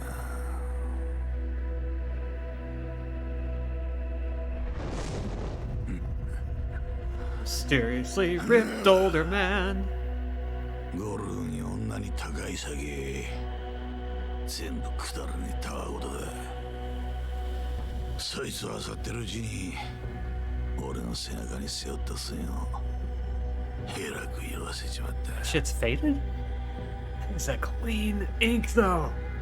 もともと俺は人を殴るのが好きでな相手がムカついたから殴るんじゃねえ殴るのが好きだから殴った根っからの行動のくせにいつからかてめえの血流すのが億劫になってな金まみれの小賢しい極道を演じるのが楽だって気づいちまったもっとも楽に生きるのが楽しいとは限らねえがなせやったら最後にお楽しみができてよかったやねえか Well, if you're going to take your shirt off, then I'm going to take my shirt off.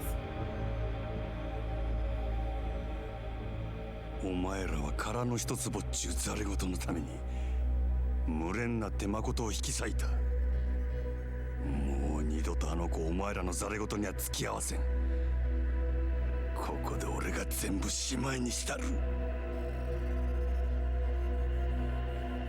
安心せえや堂島組のお仲間も後からまとめてあの世に送ってるわ Oh, this track.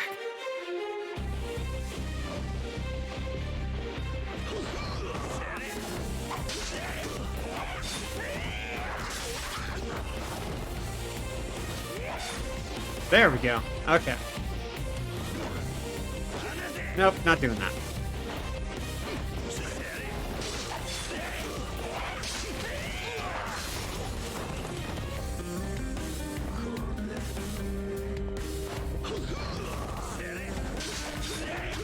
You should try out the new Dragon Quest release.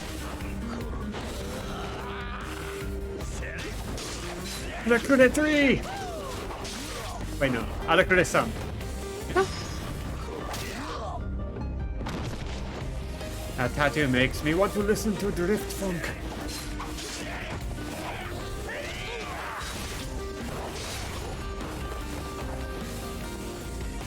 Okay, come on, come on. Well, he came on. Okay. Rude. Whatever. Okay. Yeah, that's fine. Just keep hitting me. I don't care. Not trying to do anything.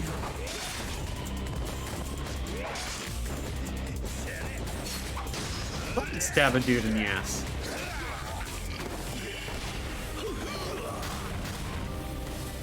Ooh. Even Majima kind of like, what the fuck? Did you just do that? I did not sign up for that. I'll do it, but I didn't sign up for that.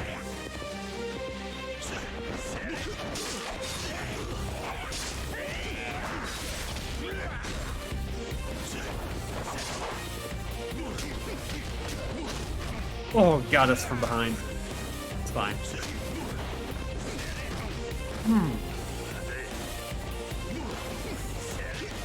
Gotta work out for tracking with these fights because once they're in heat mode, they can take a little bit of extra damage before they're actually stunned. And their moves will find you eventually.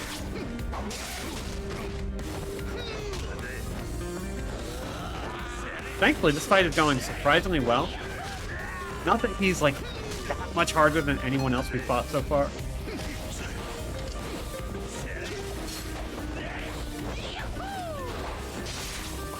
Dodge everything, man. There we go. Yes.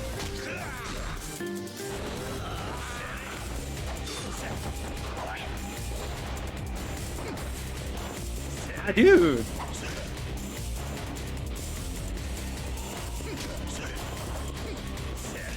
There we go. Give him a little whack.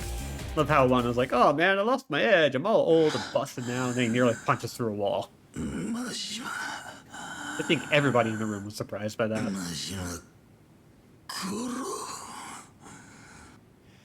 惜しかったな。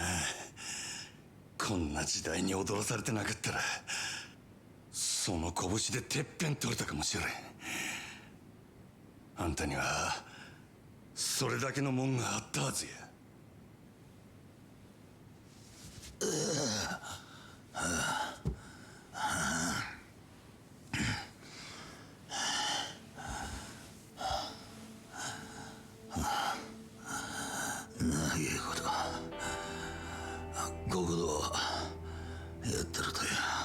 I think we're going to go over time today. 正直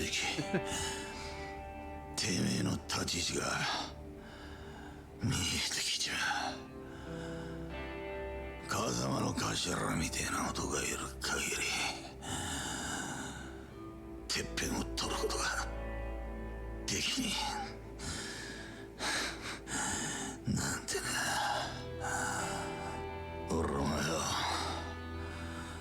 もう少しおめえみてえに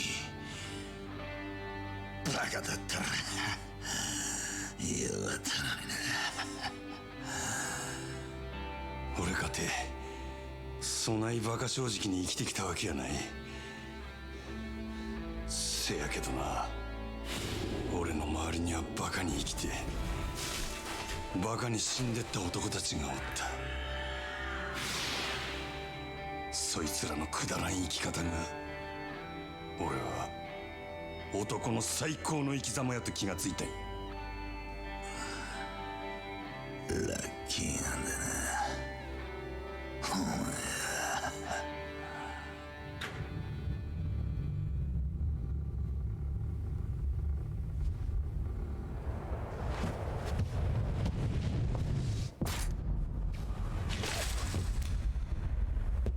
天野。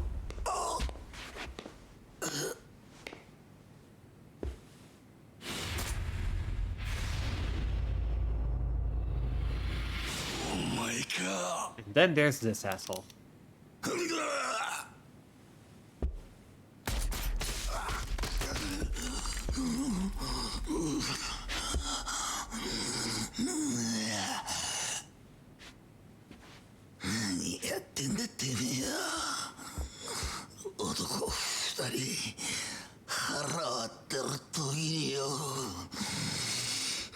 いしょ余計な真似してんじゃねえぞほら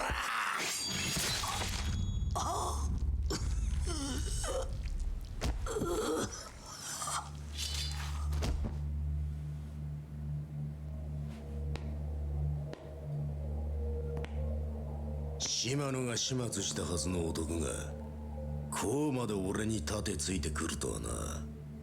マジバおかげで阿波野も使い物にならなくなっちまった。島野も消さなきゃならねえ。面倒ばかりだ。堂島宗平、そこにいる男は体力で一番金がかかる殺し屋だ。そいつに仕事を受けさせるルートと金がある限り俺は誰だろうが好きにやれる。 So I have to kick his ass. So now we face thing. こういうもん We だ。 did. お前らだけはもう何があっても死んでもらわな収まらんのや。せやないとあの子は黒い闇から逃れられん。ラオグエイ油断するなよ。We did talk about Robert Zadar. 地獄の底まで引きずり込んだるわ堂島。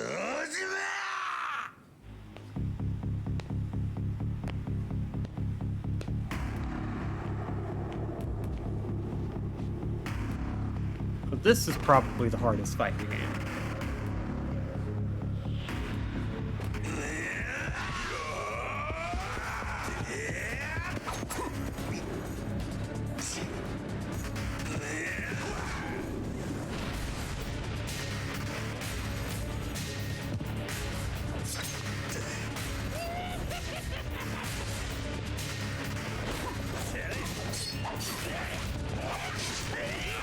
It's not terrible, but the problem is he has a lot of life bars, and he is not a two-phase fight. He's got like 4 phases.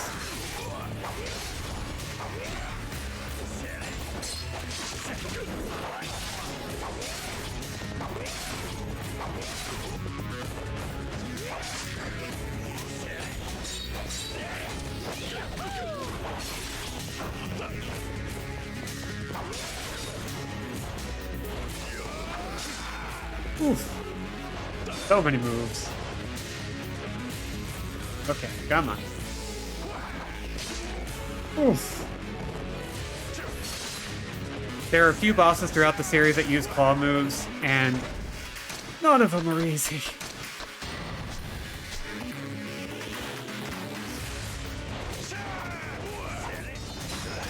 There we go. And now he's got a sword that he pulled straight from his butt. That would have been a hell of a thing to miss.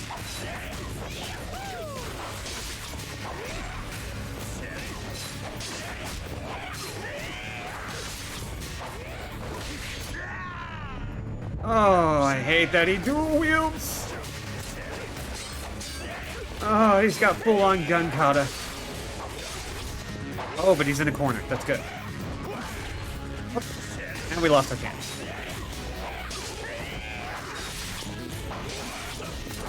Basically, unlike a lot of bosses, he has 2 phases per phase. He has more phases per phase than any phase-having boss.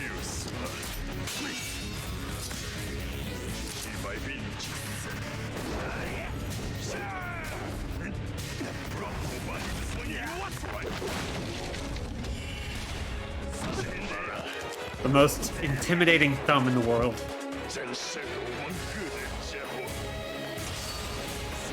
Boss cutscene boss. Yeah.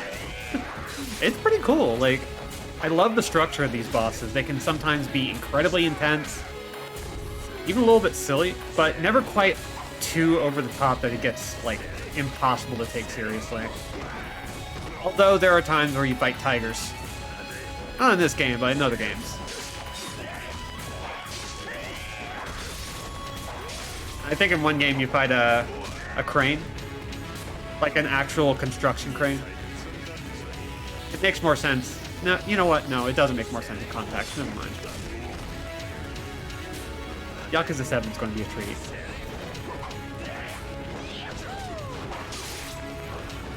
Oh, we're already on his last health bar. Shit, okay. Ow. My dude, you stop that.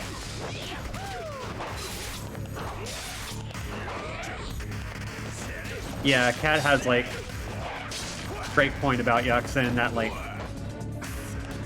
there are narrative pillars that Yakuza tries to achieve in its melodrama, and whenever it tries to achieve one of those pillars, all other pillars stay the fuck out of the way. You got your melodrama, you got your quiet intensity, you've got your big damn action scenes, and you got your dumbest scenes ever committed to a script.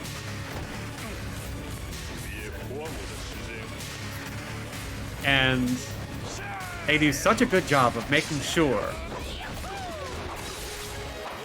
that when you get one, you get the biggest helping of that one thing. And we're done with Lao Gui.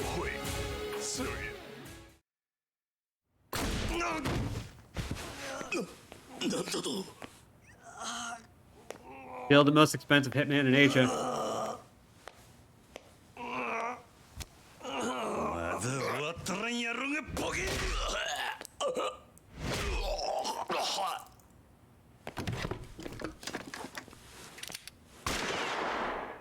You missed. おとなしく待っとれやこっちはもうすぐ済むその次がお前やもしろ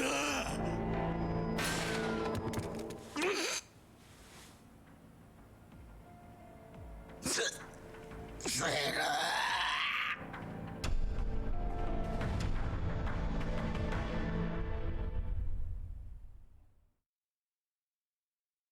Things are going great.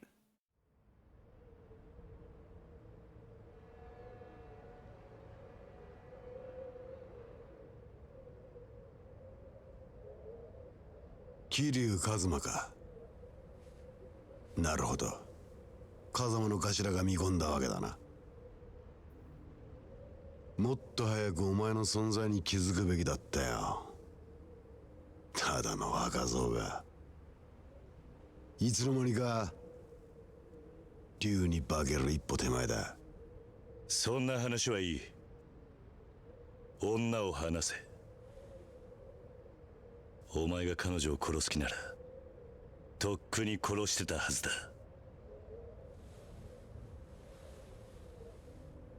先生、その子を連れて離れてろ。もう用は済んだ。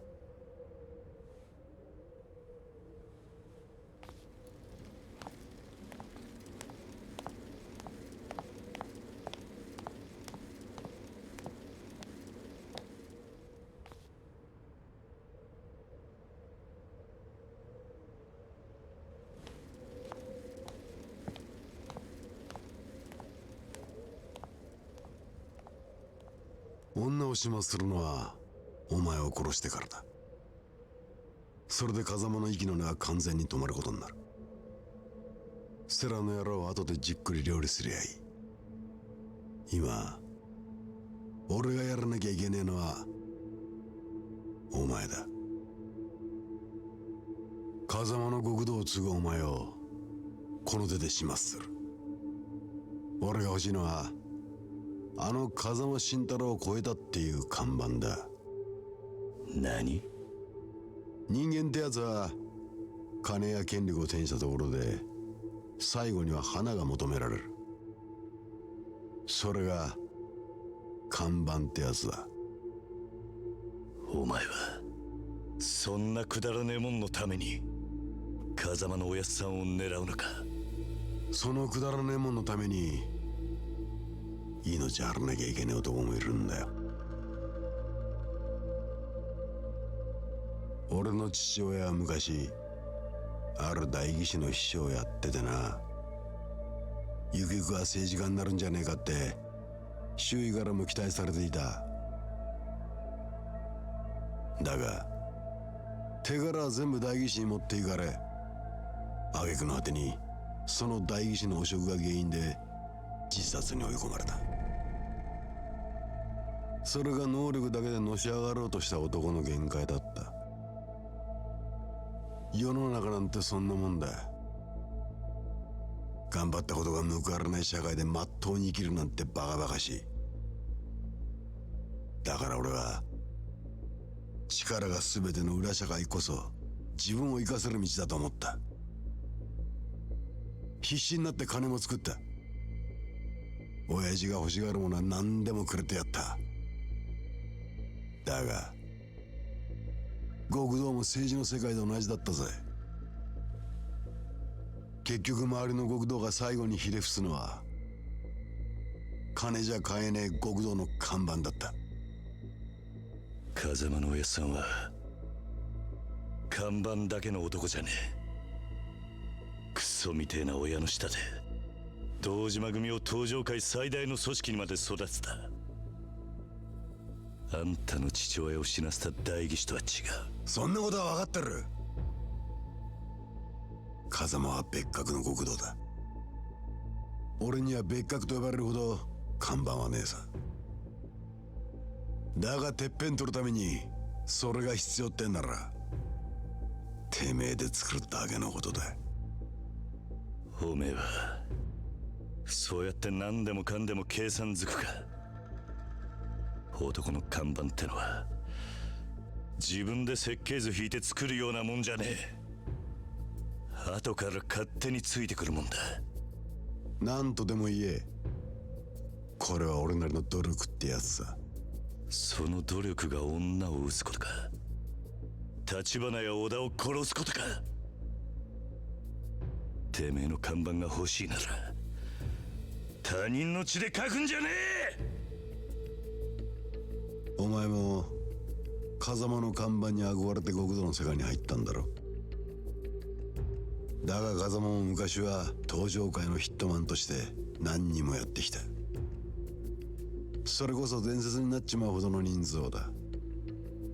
お前が思ってるほどまっとうな男じゃねえ。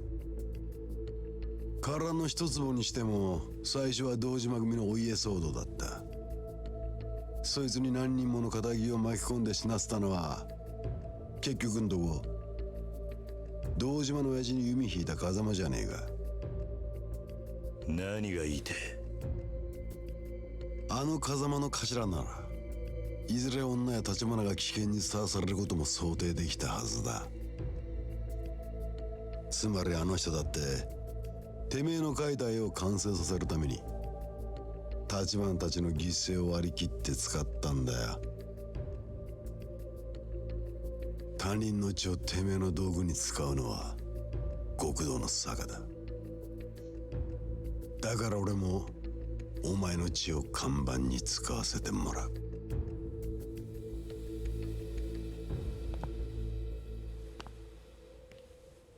And the shoulder grab.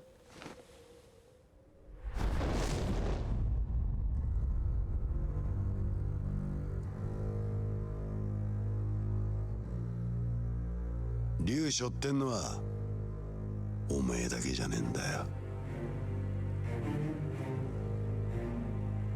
お前を殺し風間を越えて俺ら堂島の竜になる。俺はそんな肩書きはいらねえ。だが竜は一匹でいい。ああ、お前の言う通りだ。付き合ってやるぜ。そのくだらねえ戦いに。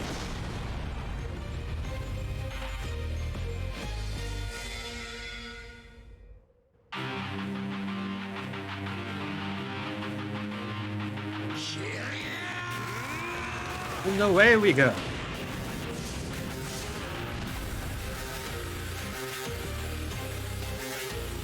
This isn't even the best pre-fight shot in the series. It's just a really good one.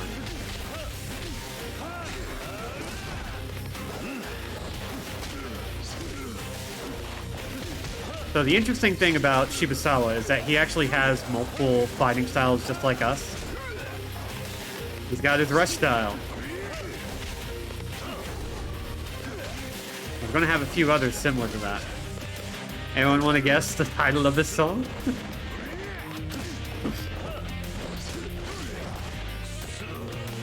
Okay, so now I get to talk about narrative design for a second. Because y'all brought it up, and I get to do it while fighting Shibusawa. So, Judge says, like, the Cat and Judge both say it's looking to hit that delicate balance of the different scenes and tones being distinct without feeling like totally different games. The response thing, I think the glue that keeps it all together are the characters. They're so strong that whether it's nonsense, melodrama, or badassery, it never feels completely out of place. And using Kiryu as a case study, Kiryu is never a particularly deep character, and you don't need a deep character to make somebody compelling. You don't need like a hell of a lot of nuance. He is basically about as deep as Hank Hill. He has a moral code. He finds ways of introducing new elements into that moral code, learning how to bend it so that he can be as accommodating as possible, while also... Okay, the style isn't working. Let's see what will work.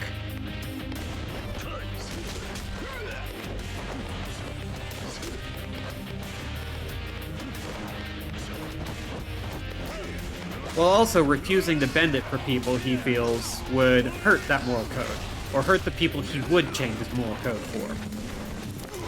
That's all he needs. Anyway, Naked Tumble.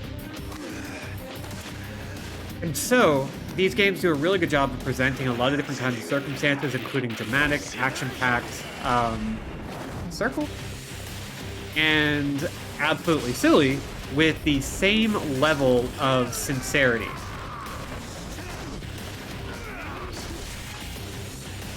I think I might have distracted Judge a little bit as I'm talking about this. But yeah, Judge, go ahead and release the name of the song. So, the sub-stories never feel entirely out of place. Yes, please. You're making me crave chocolate. Oh, I'm craving chocolate. Shit.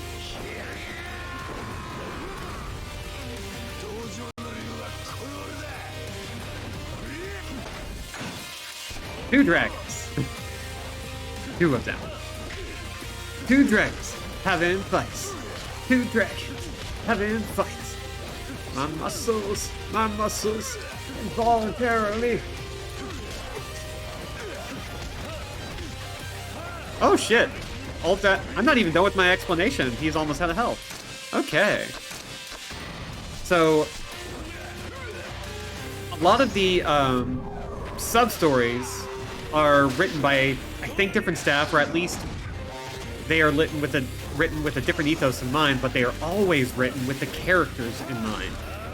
And so what you wind up with is a game that knows how to take everything involuntarily tight. Yeah, that's a good one. Oh. And so they maintain incredible consistency because the story is willing to showcase, like, yeah, the main situation is serious, we do all the stuff, but it's willing to get silly, it's willing to get weird. And so you buy with absolute, like, certainty that Kiryu would respond to these sub-stories the exact same way as he does to the main story. He's just that kind of guy. Same intensity to Pocket Circuit that he does to a life or death fist fight. Yup.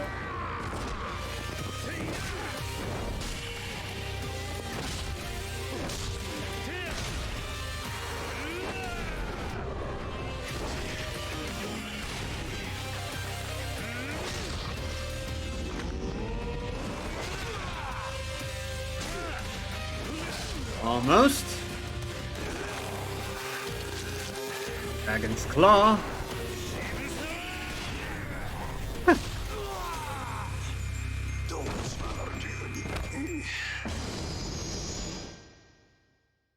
I'm kind of surprised I did that while doing that talk.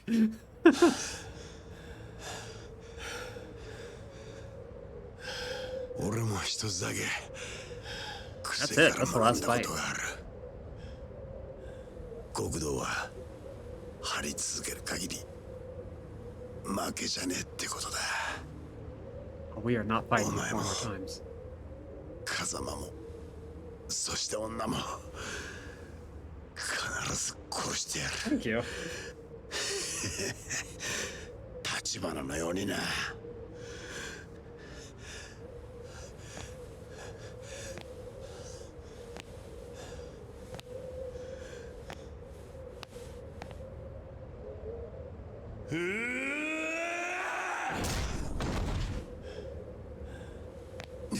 You don't even get a pithy remark.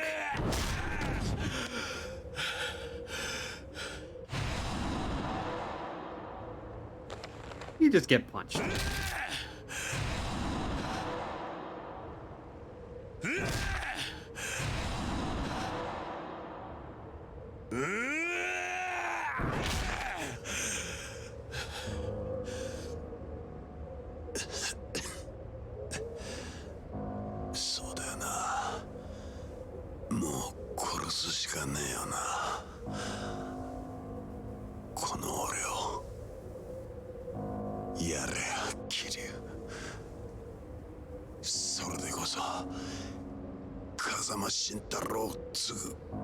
Dare you? Kiryu has never and will never have killed anyone.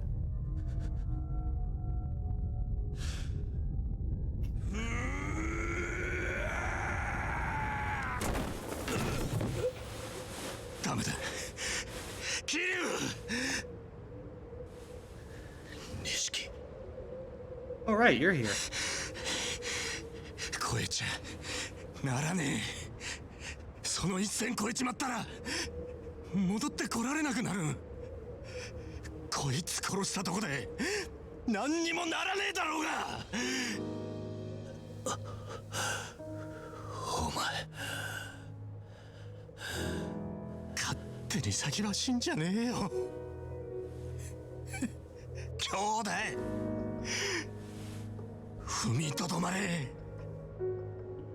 いつか最後の一線を越えなきゃならねえ時が来たら、そん時は俺も一緒に越えてやる。だから錦。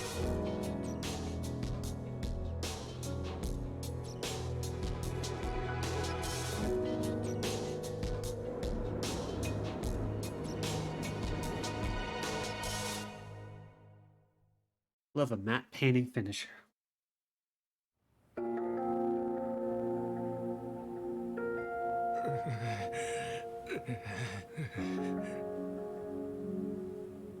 So いつらを殺すのか、真島。当たり前や。こいつらがおる限りあの子はいつまでも狙われるんや。全部しまいにするにはここで殺すしかないやろ。殺すんや。俺がこいつらを誠の代わりに。彼女がそれを知ったら苦しむだろうな。何？感謝するかもしれん、謝るかもしれん。だがいずれ彼女は必ず苦しむ。冴島大河が18人殺した罪を背負った時のお前と同じ苦しみを味わうことになる。彼女は自分の手がきれいなままなのはお前が代わりに手を汚したおかげだと、そう気づく。自分のために人殺しになった者へ償う方法はこの世にない。お前はあの娘に償いきれない貸しを作る気か。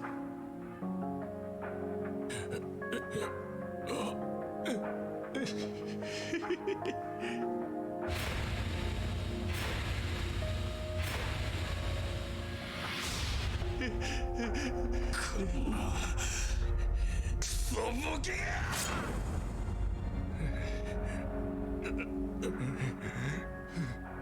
せやったら俺はどないしたらええんや。こいつら殺してもあの子を救うことにならん言うんやったらどないせっちゅんじゃ。もう終わったんだ真島。牧村誠は意識を取り戻した。今風間組の柏木たちが病院に移送してる。誠が意識を。何言ってる。女が生きているのか。バカな。それじゃあ殻の一粒はあの土地はどうなった。堂島さん、殻の一粒はもう彼女の手を離れました。うちが新しい土地の所有者です。1000億も出してもらえりゃあなたに売っても構いませんがね。何。堂島組の時代は終わったってことです。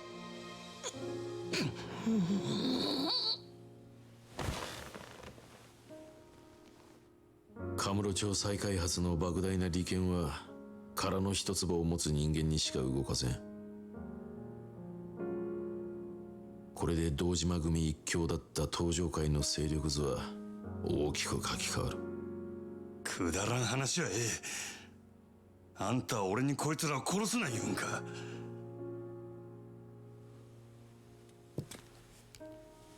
その殺し屋は堂島の命令で何人も殺してきた。堂島の急所を握る生き証人だ。警察にもその情報は流しておいた。そしたら殺に突き出すだけで済ませろっちゅうんか。俺はそこまで甘くはない。その殺し屋の身柄は日教連で隠し持つ。東上界最強と言われる堂島組をこの俺が裏から操る切り札としてな。それにその殺し屋はここで楽に殺すより死ぬまで例の穴蔵にでも閉じ込める方がいいだろ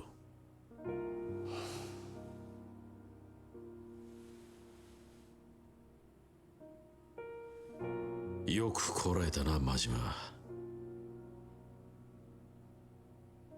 牧村誠にとって堂島組はもう脅威じゃない。お前が彼女を救った。よう言うわあんたも。俺をええように利用したっちゅうわけか。島野の親父と同じように。ここに来たらたまたまお前が一人で堂島組を潰してたってことだ。俺にそんなこと想像できるわけがない。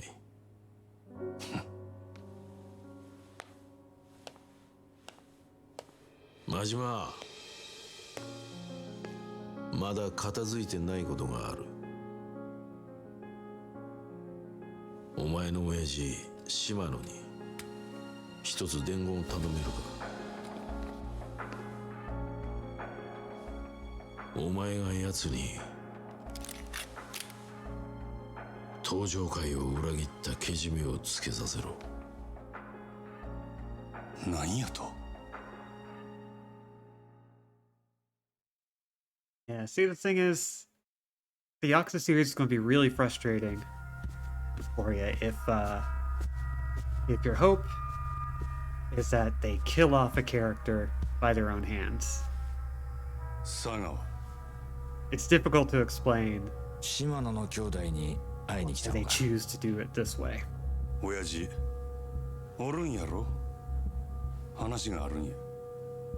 Oh. 兄弟は今 Oftentimes the cops are actually in bed with the Yakuza. 近江の本部長。近江連合の東京進出の段取りを打ち合わせにな。 Just you wait. 残念やったな。殻の一粒は日教連の手に渡ったで。もうあんたらの付け入る隙はなくなったっちゅうことや。 Yeah, see, the thing is, the Yakuza series is going to be really frustrating for you if your hope is that they kill off a character by their own hands. It's difficult to explain. もうあんたらの付け入る隙はなくなったっちゅうことや。 It's そっか。じゃあお前が島野を殺せば全部終わるってことか。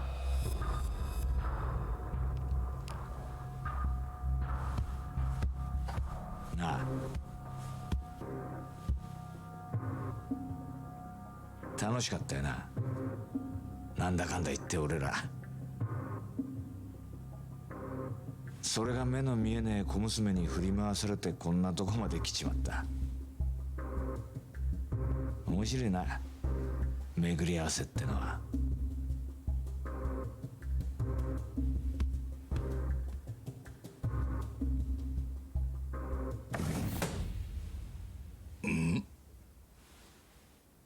真島。親父、日教連の世良から伝言を預かってきました。ほう。東上会内部に関西と通じてる裏切り者がおるそうです。殻の一粒を近江連合に売ろうとしたその人間を島の組で突き止めてほしいと。そんな話ようのこのこ言いに来たな、真島。世良は親父に身の潔白を証明してほしいと言うてます。おもろいやないか。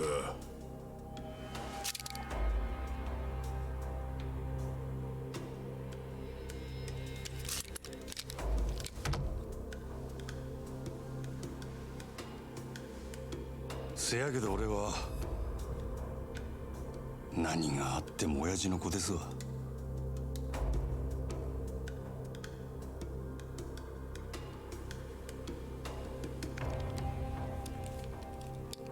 せやったらお前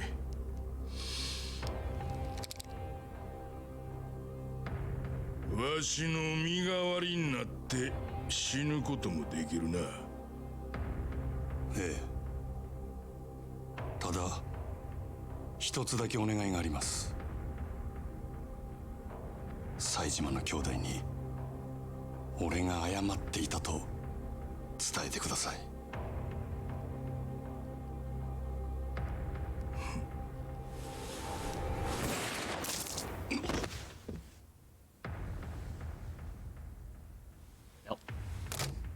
これがわしの答えや。世良に言うとけ。殻の一坪も近江の本部長もわしには何の関わりもない。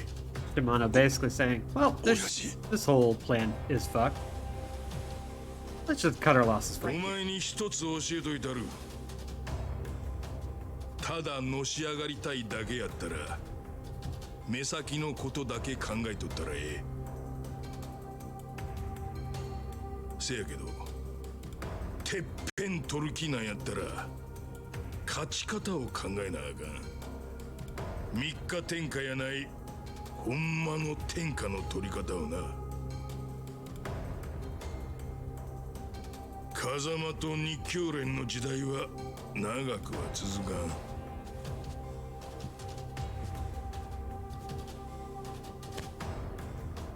10年後は島の組が天下取ってるはずや。真島五郎中最強の武器が手に入ったんやからの。可愛い子には旅をさせろっちゅうのはよう言うたもんやなあ、真島。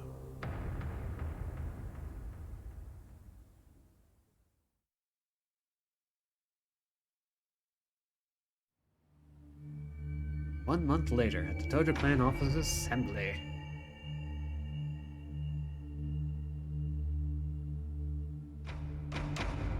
災難だったな、堂島。阿波の菓子に久世と渋沢も薩にパクられた。風間が無所から戻ったところで今の堂島組はカムロ町の再開発どころじゃねえってことか。会長代行にはご心配をおかけしております。気にすることはねえ。それより俺からもこの場にいる全員に一つ伝えておくことがある。承知の通り、先代が亡くなって以来登場会は俺が二代目代行としてこの椅子に座った。同時に長らく本家若頭の座は空白だったが、この堂島からも強く押されてな、空席を埋めることにした。日教連の世良総裁を登場会本家若頭に指名する。後見人は堂島だ。他直系組長からも多くの指示があった。世良には本家若頭として引き続き堂島が手放したカムロ町再開発計画の面倒を見てもらう。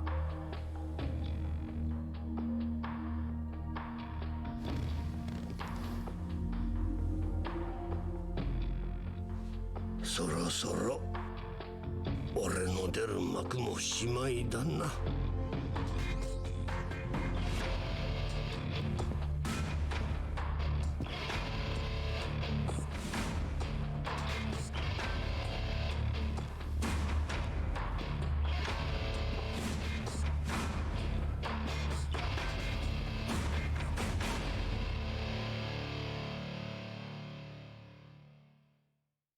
I love these scenes so much.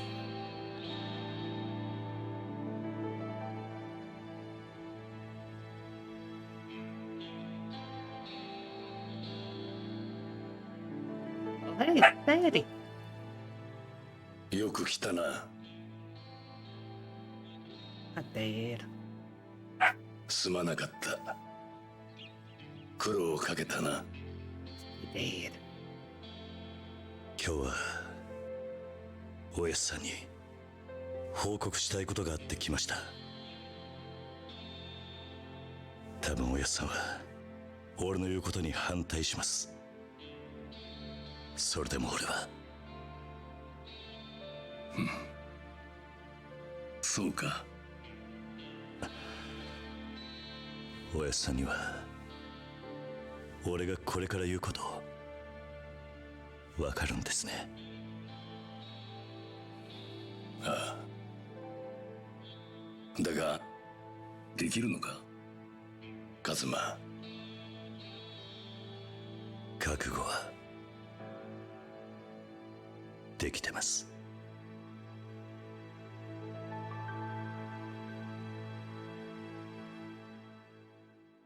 Nice, quiet intensity scenes.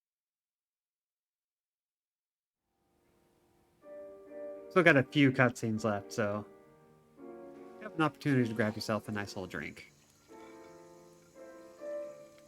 Don't know, Kazuma. What the hell are you even wearing? Okay, Dad. I got a new outfit.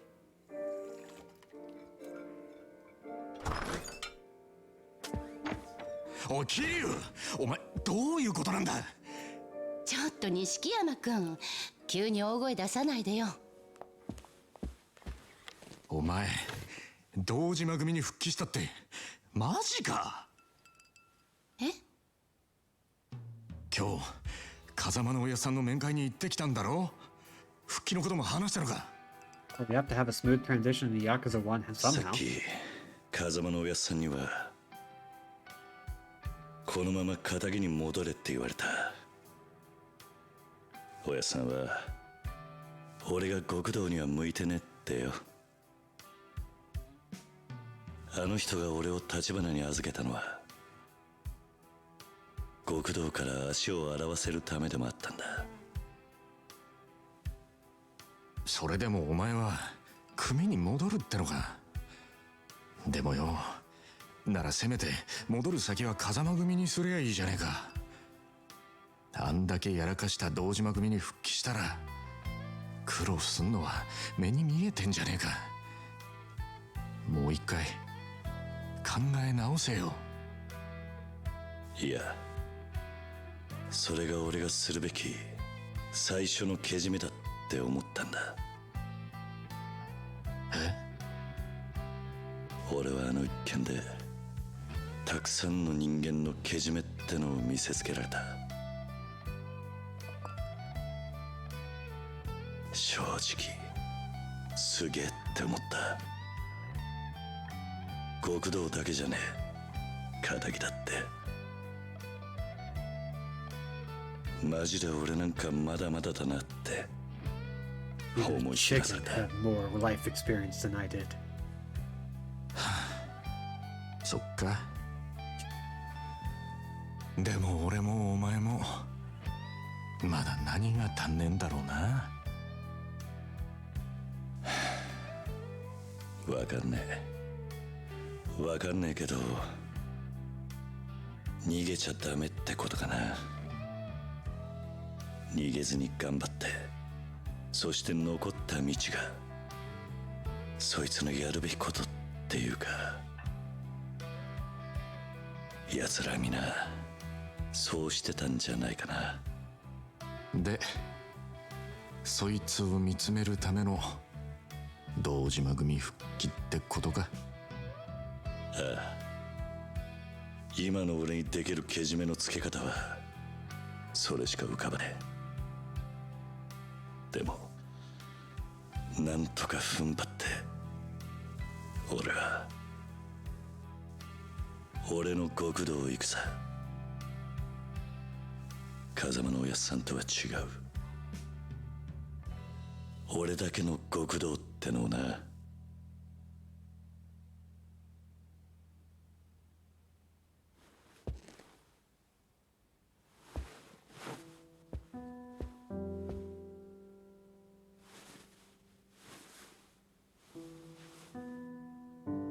あれ、お前いつもの一丁羅は。ああ、この前これ見かけてさ気に入ったんだ。おいおい、真っ白の方が良かったって。バリッとしててさ。それにそんなスーツ今時どうなんだよ。しかもお前らしくないんじゃねえか。らしくねえか。でもらしさってのは自分で決めるもんだろ。あのな、けじめ取るために復帰する組を選ぶのはまだわかるけど、スーツくらい人の意見聞いたってバチは当たらねえぞ。いや、俺はこれがいい。いやいや、じゃあさ、まだ黒でビシッと決めた方が。白も黒も気分じゃねえ。今の俺はこれがいいんだ。俺が決めたこれで始めたいんだ。分かったよ、知るか。じゃあ一生来てろ。 Fine, I will. ありがとうよ。なんだよ急に。勝手に大人ぶりやがってよ。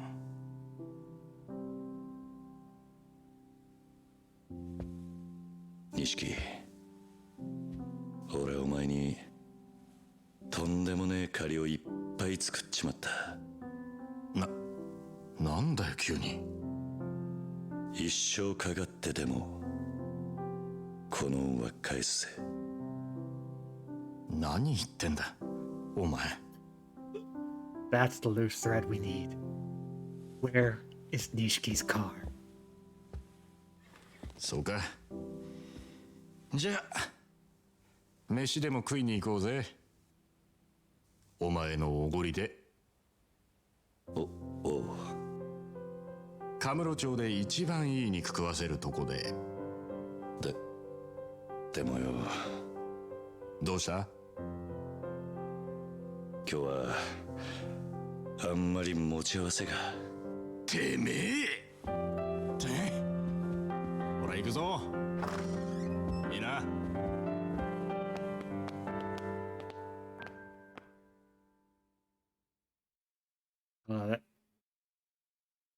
not done. We're not done. We've had one transformation, but there's one more left. This. なんだそのへんてこなジャケットは。グランドで働いてた頃の控えめさはどこ行ったんだ。ほっとけや。俺は決めたんや。何が正しくて何が悪いかわからんこの街で、誰よりも楽しく、誰よりも狂った生き方したるってな。はあ、お前はもっと地味な男だと思っていたが、まあそれも悪くねえ。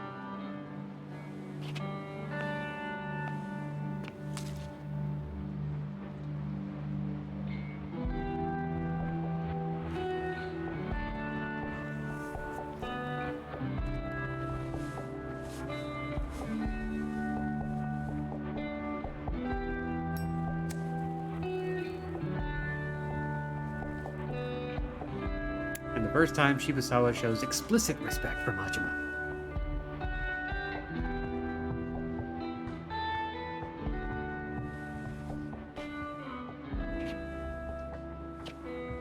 Ma, お前とは妙な体験しちまったが、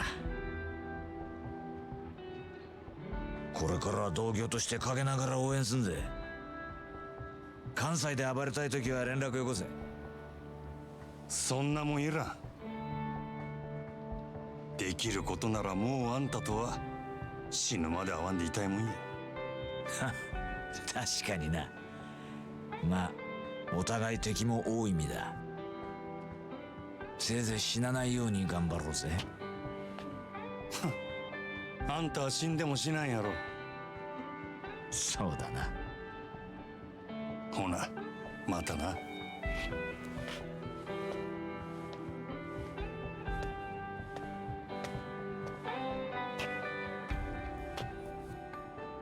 大きにやで、佐賀。は？何言ってんだお前。あんたは何があっても諦めへん。執着心の塊のような男や。あんたには諦めんことの重要さを教わったわ。俺も執着するで。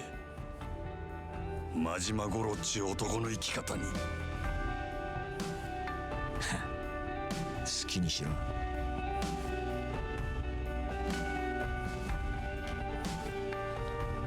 Hated your guts, but you have great follow through.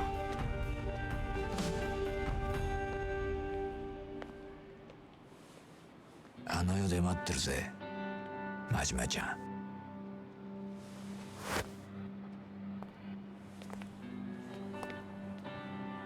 はあ、ずいぶん早いお迎えだね。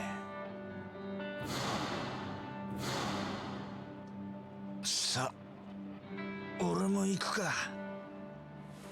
なあ。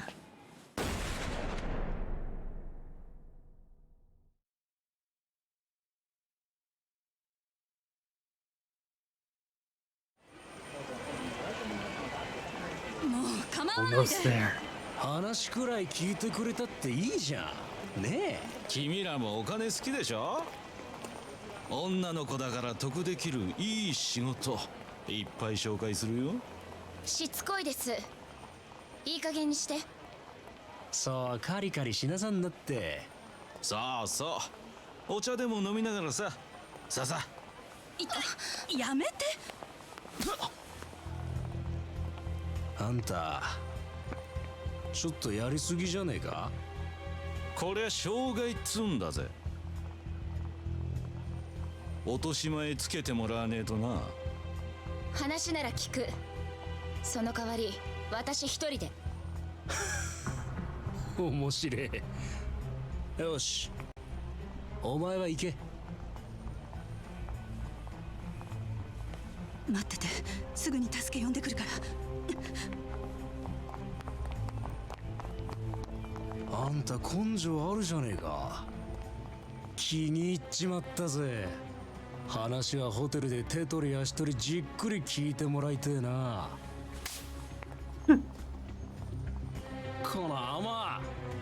査定に出てりゃ息になりやがって。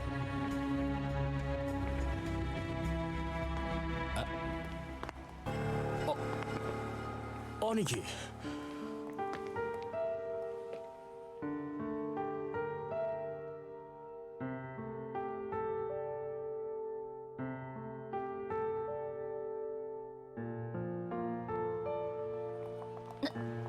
なんです？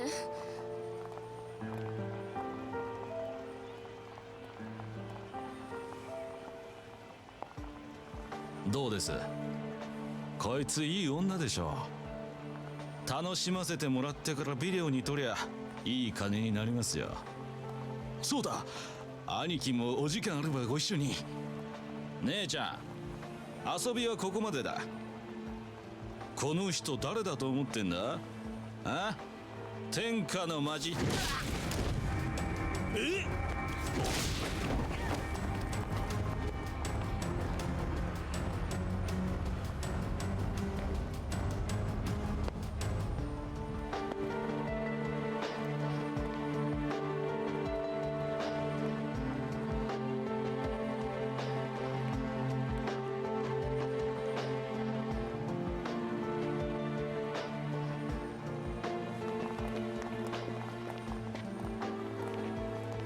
君はここに。先生、でも。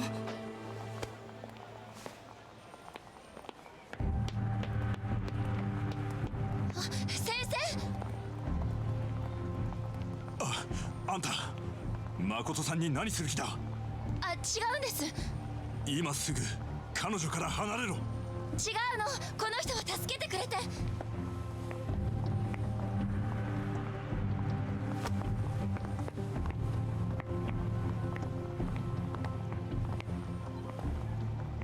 お前の女か？いや、彼女は私の患者だ。何や先生って、医者かいな。惚れとんのか？何？どうなんや？何よ急に。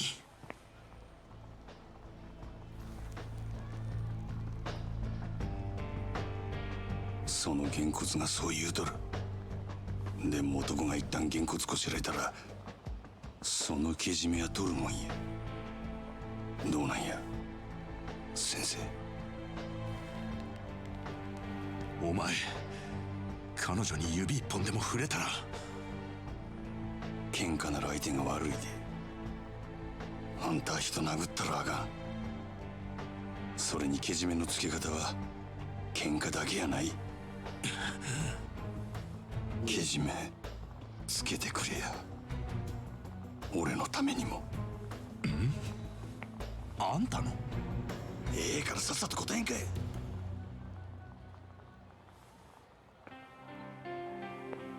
彼女はああ見えてついこの間までずっと目が見えなかった。だから彼女にはまだ周囲に慣れる時間が必要で。でどないやねん。惚れとんのか惚れとらんのか。愛している。医者としてではなく一人の男として。俺は嘘が大嫌いやで。嘘じゃない。彼女に話したことさえないが。ならはよ言うてやらんかい。でそばでちゃんと見とけや。しっかりせえ。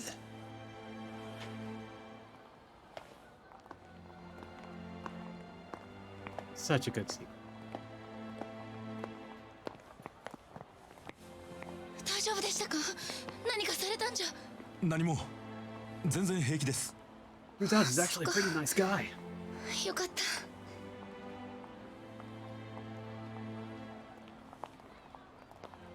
あの人悲しそうな目をしてたな。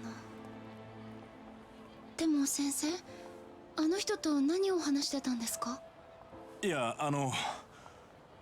そうだ、今から少し話する時間ないかな。はい。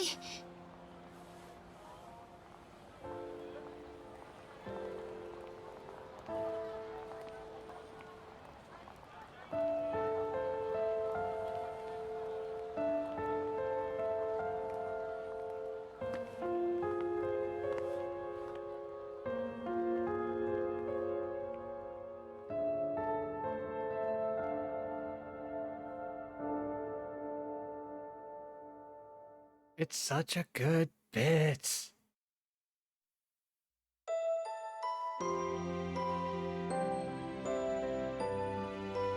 And we still got the credits, but one tiny little scene after it. That's Yakuza 0. It is one of my all-time favorites. Thanks for coming by, St. Louis. We're just kind of vibing right now.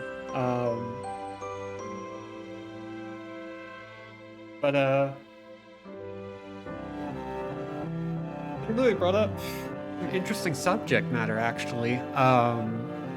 One of the neat things about this series is the fact that it's very much a shonen anime in a lot of ways.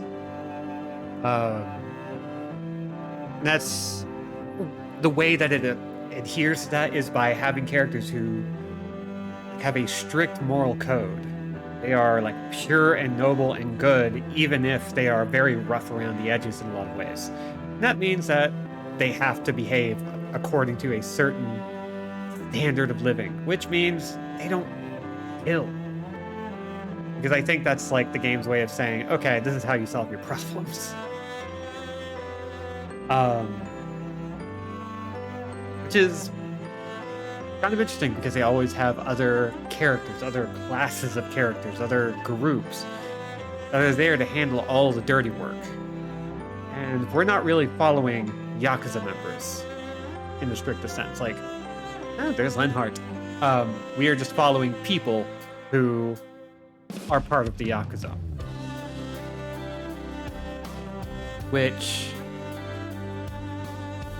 it is kind of a weird distinction, but because this game isn't actually called Yakuza in Japan, it's called Like a Dragon, Ryuga Gotoku.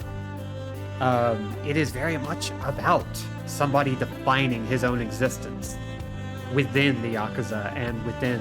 Oh, Dojima family patriarch Sohei Dojima became guardian of the third Tojo clan chairman Sera, but soon falls from grace. His captain Shintaro Kazuma assumes de facto control of the family, leaving Dojima to languish in his glorious past. On a stormy night in 1995, a gunshot rings out from the Dojima family office that will reverberate throughout Tojo clan history. Following Takashi Miharu's retirement, Nikyo Consortium President Masaru Sera rises to the Tojo clan chairman. There, he enjoys a long and stable reign over eastern Japan's Yakuza. His political connections earn a great deal of money for the Tojo clan coffers, but in 2005, his actions send the clan into another chaotic upheaval. Hitoshi Shimano and the Shimano family become a pillar of the Tojo clan in the wake of Sohei Dojima's decline. Shimano continues to form alliances, including those with the Omi Alliance of Kansai and the Snakeflower Triad. In 2005, as the clan is thrown into turmoil, Shimano steps from the shadows in a new gambit to rise to the top. Dojima family captain Shintaro Kazuma becomes a stalwart ally of third chairman Sera with significant influence in the clan. In 1995, and as events begin to shake the foundation of the Tojo clan, Kazuma rises to a direct patriarch. In this position of power, Kazuma begins to guide the Tojo clan's fate with all the finesse of the legendary tactician that he is. This is basically all just setting up Yakuza 1. Akira Nishikiyama's role in the Empty Lot incident earns him standing, and he climbs the Dojima ranks with Kiryu. Sworn brothers since their days at Sunflower Orphanage, he stays Kiryu's confidant, but 1995 is a dark year. In the events that follow, while Kiryu serves time in jail, Nishikiyama becomes a changed man. His ambition to climb the ranks of the Tojo clan steers his fate. Under the aegis of Sera and the Tojo clan, the area around the Empty Lot underwent a dramatic revitalization. Today, a new emblem of Kamurocho stands proudly atop that storied lot, the Millennium Tower. Goro Majima rejoins the Shimano family as its captain, where his ferocity earns him the title Mad Dog of Shimano. Feared and uncontrollable, his legends rival those of the Dragon of Dojima. Majima continues to play a wild-card role in the events that shape the Yakuza. Alongside his sworn brother Taiga Saejima, he eventually becomes an unpredictable pillar of the Tojo clan. Kazuma Kiryu rises to lieutenant advisor of the Dojima family, known and feared as the Dragon of Dojima. In December of 1995, an incident that will change his life forever occurs, and Kiryu serves 10 years in prison. In one massive struggle after another, Kazuma Kiryu is drawn back into the raging conflicts of the Yakuza. His current whereabouts are unknown.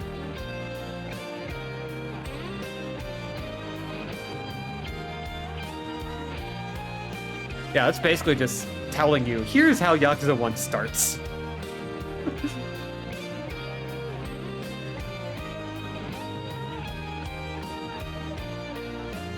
So, for those of you still hanging around, what did y'all think? I know it's a late night, and I just wanted to make sure that this game got its fair due.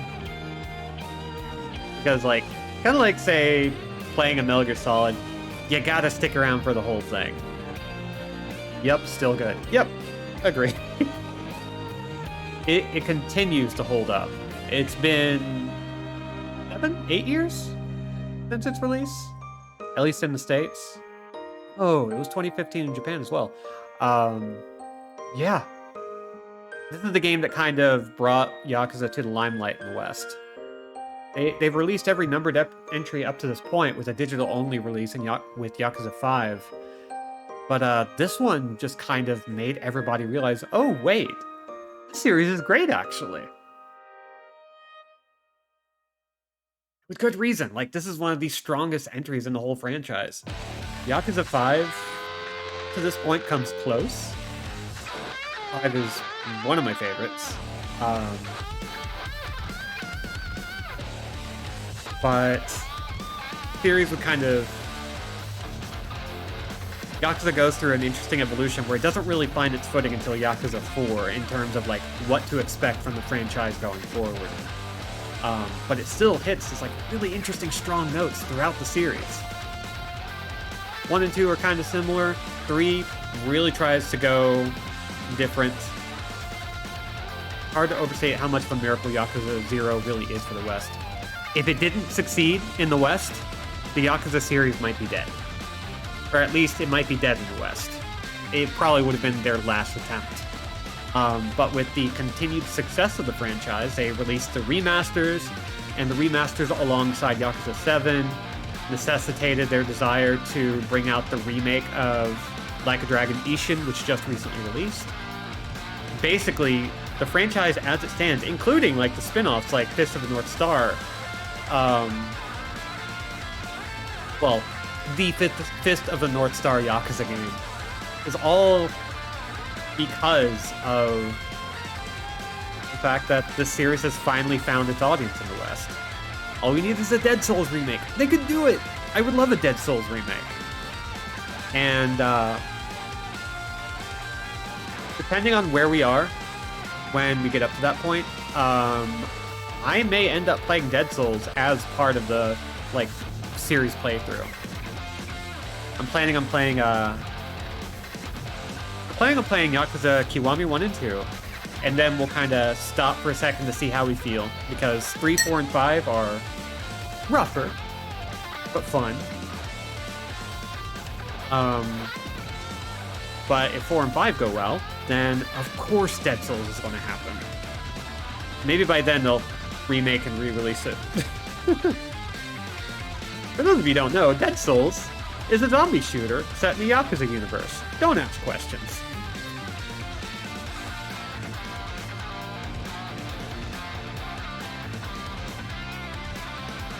I've actually never played it despite owning it since release. I have a lot of games sitting in a box that they have not gotten around to playing, including in this franchise. I'm excited. I'm excited to get to it.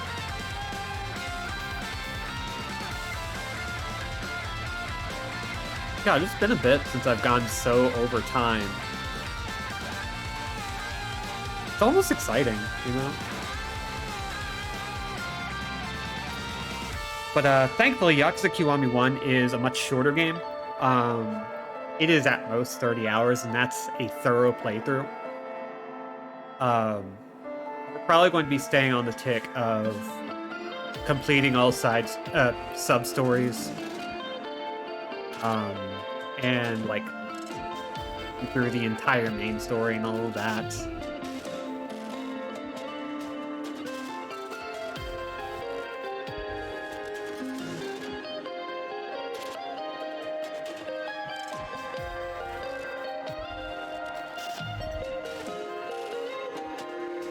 Thank you. Yeah, still a good game. Continues to be a good game. Yeah, I think. Let's see. I wanna turn off. I'll give a stretch. Because like I've shown you this game before, Lark. We're working through the Yakuza series right now with like we're on 4 now. And we still got like Judgment, Lost Judgment, and Ishin to look forward to after all that.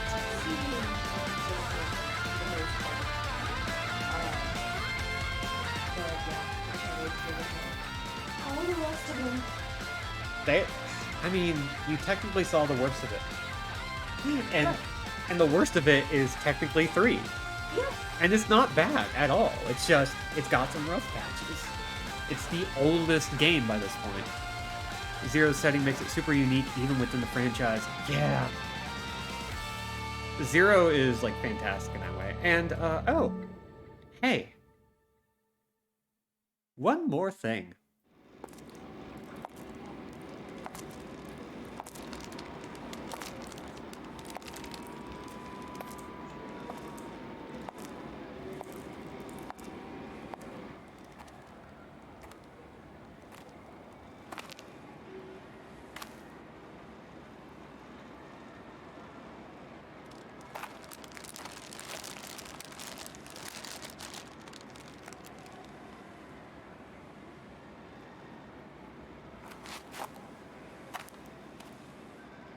全部終わったよ。もうだからゆっくり休んでね、お兄ちゃん。私ね、たくさんの人に助けられた。リーさんや桐生さん、世良さん、本当にたくさん。でも一人だけまだお礼を言えていない人がいるの。ずっと一緒にいたのにその人の名前も知らない。顔だっておぼろげにしか見てない。ほんとダメだよね、私って。お兄ちゃんがこんなこと言われても困っちゃうか。ごめん。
私の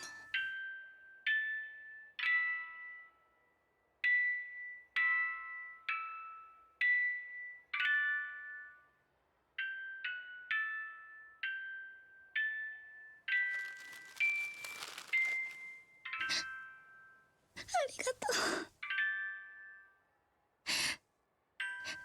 ありがとう。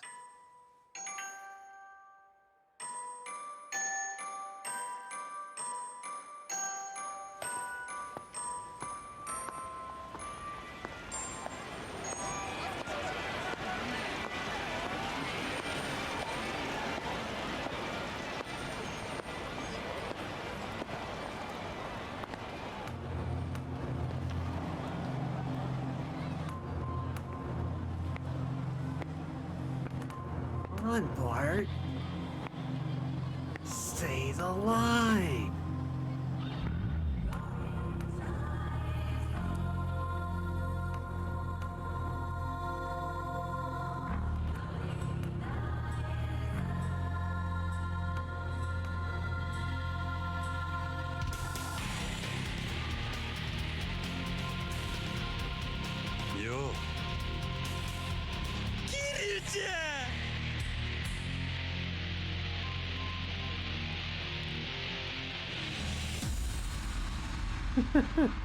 Hello, theme from Yakuza 1. Yup. All through that is the first time they meet. So, that's it. That's Yakuza 0. That's everything. Well, okay, not everything. We will be back with sub-stories. Eventually. But for now, we're done. We're done. We're done. Right? Like, it was setting up, like, this whole rivalry for years, and, 78 hours. Yeah, that makes sense. Kiryu and Majima have, as part of the series, like, this intense rivalry that is kind of one-sided. And I say kind of, but completely one-sided. But it's great. That's why it works. I'm going to save over my old data, because this is my new file. This is one I'm going to hold on to. But I've kept everyone long enough. As I mentioned, we will be playing... We'll be playing Signalis next. That will happen starting this Thursday, hopefully. And we will be back on Yakuza 0 to finish up sub-stories after that. We'll do one playthrough of Signalis. I don't know what ending I'll get, but we'll be fine. Anyway, let's go ahead and wrap it up so I can let y'all go. I've been Robin, Interject without a steam. Will continue to do so for the foreseeable future. VODs are available for 60 days after initial airing, completely free, with Yakuza 0 going live on YouTube within 24 hours. Let's see. If you want to support the channel, follow, subscribe with exclusive emotes, including the High Demi emote designed by Lark and the Antilus Poggers emote from Drakengard 1. You can also click the notification bell to know when I'm going live. But that is it. It is an hour and 15 minutes after our intended stop time, and I knew we would be over. But you know what? It was worth it. Anyway, thank you all for coming. Get hydrated, get vaccinated, get masked up, be good, be safe, be awesome, be gone. Bye, Kiryu-chan!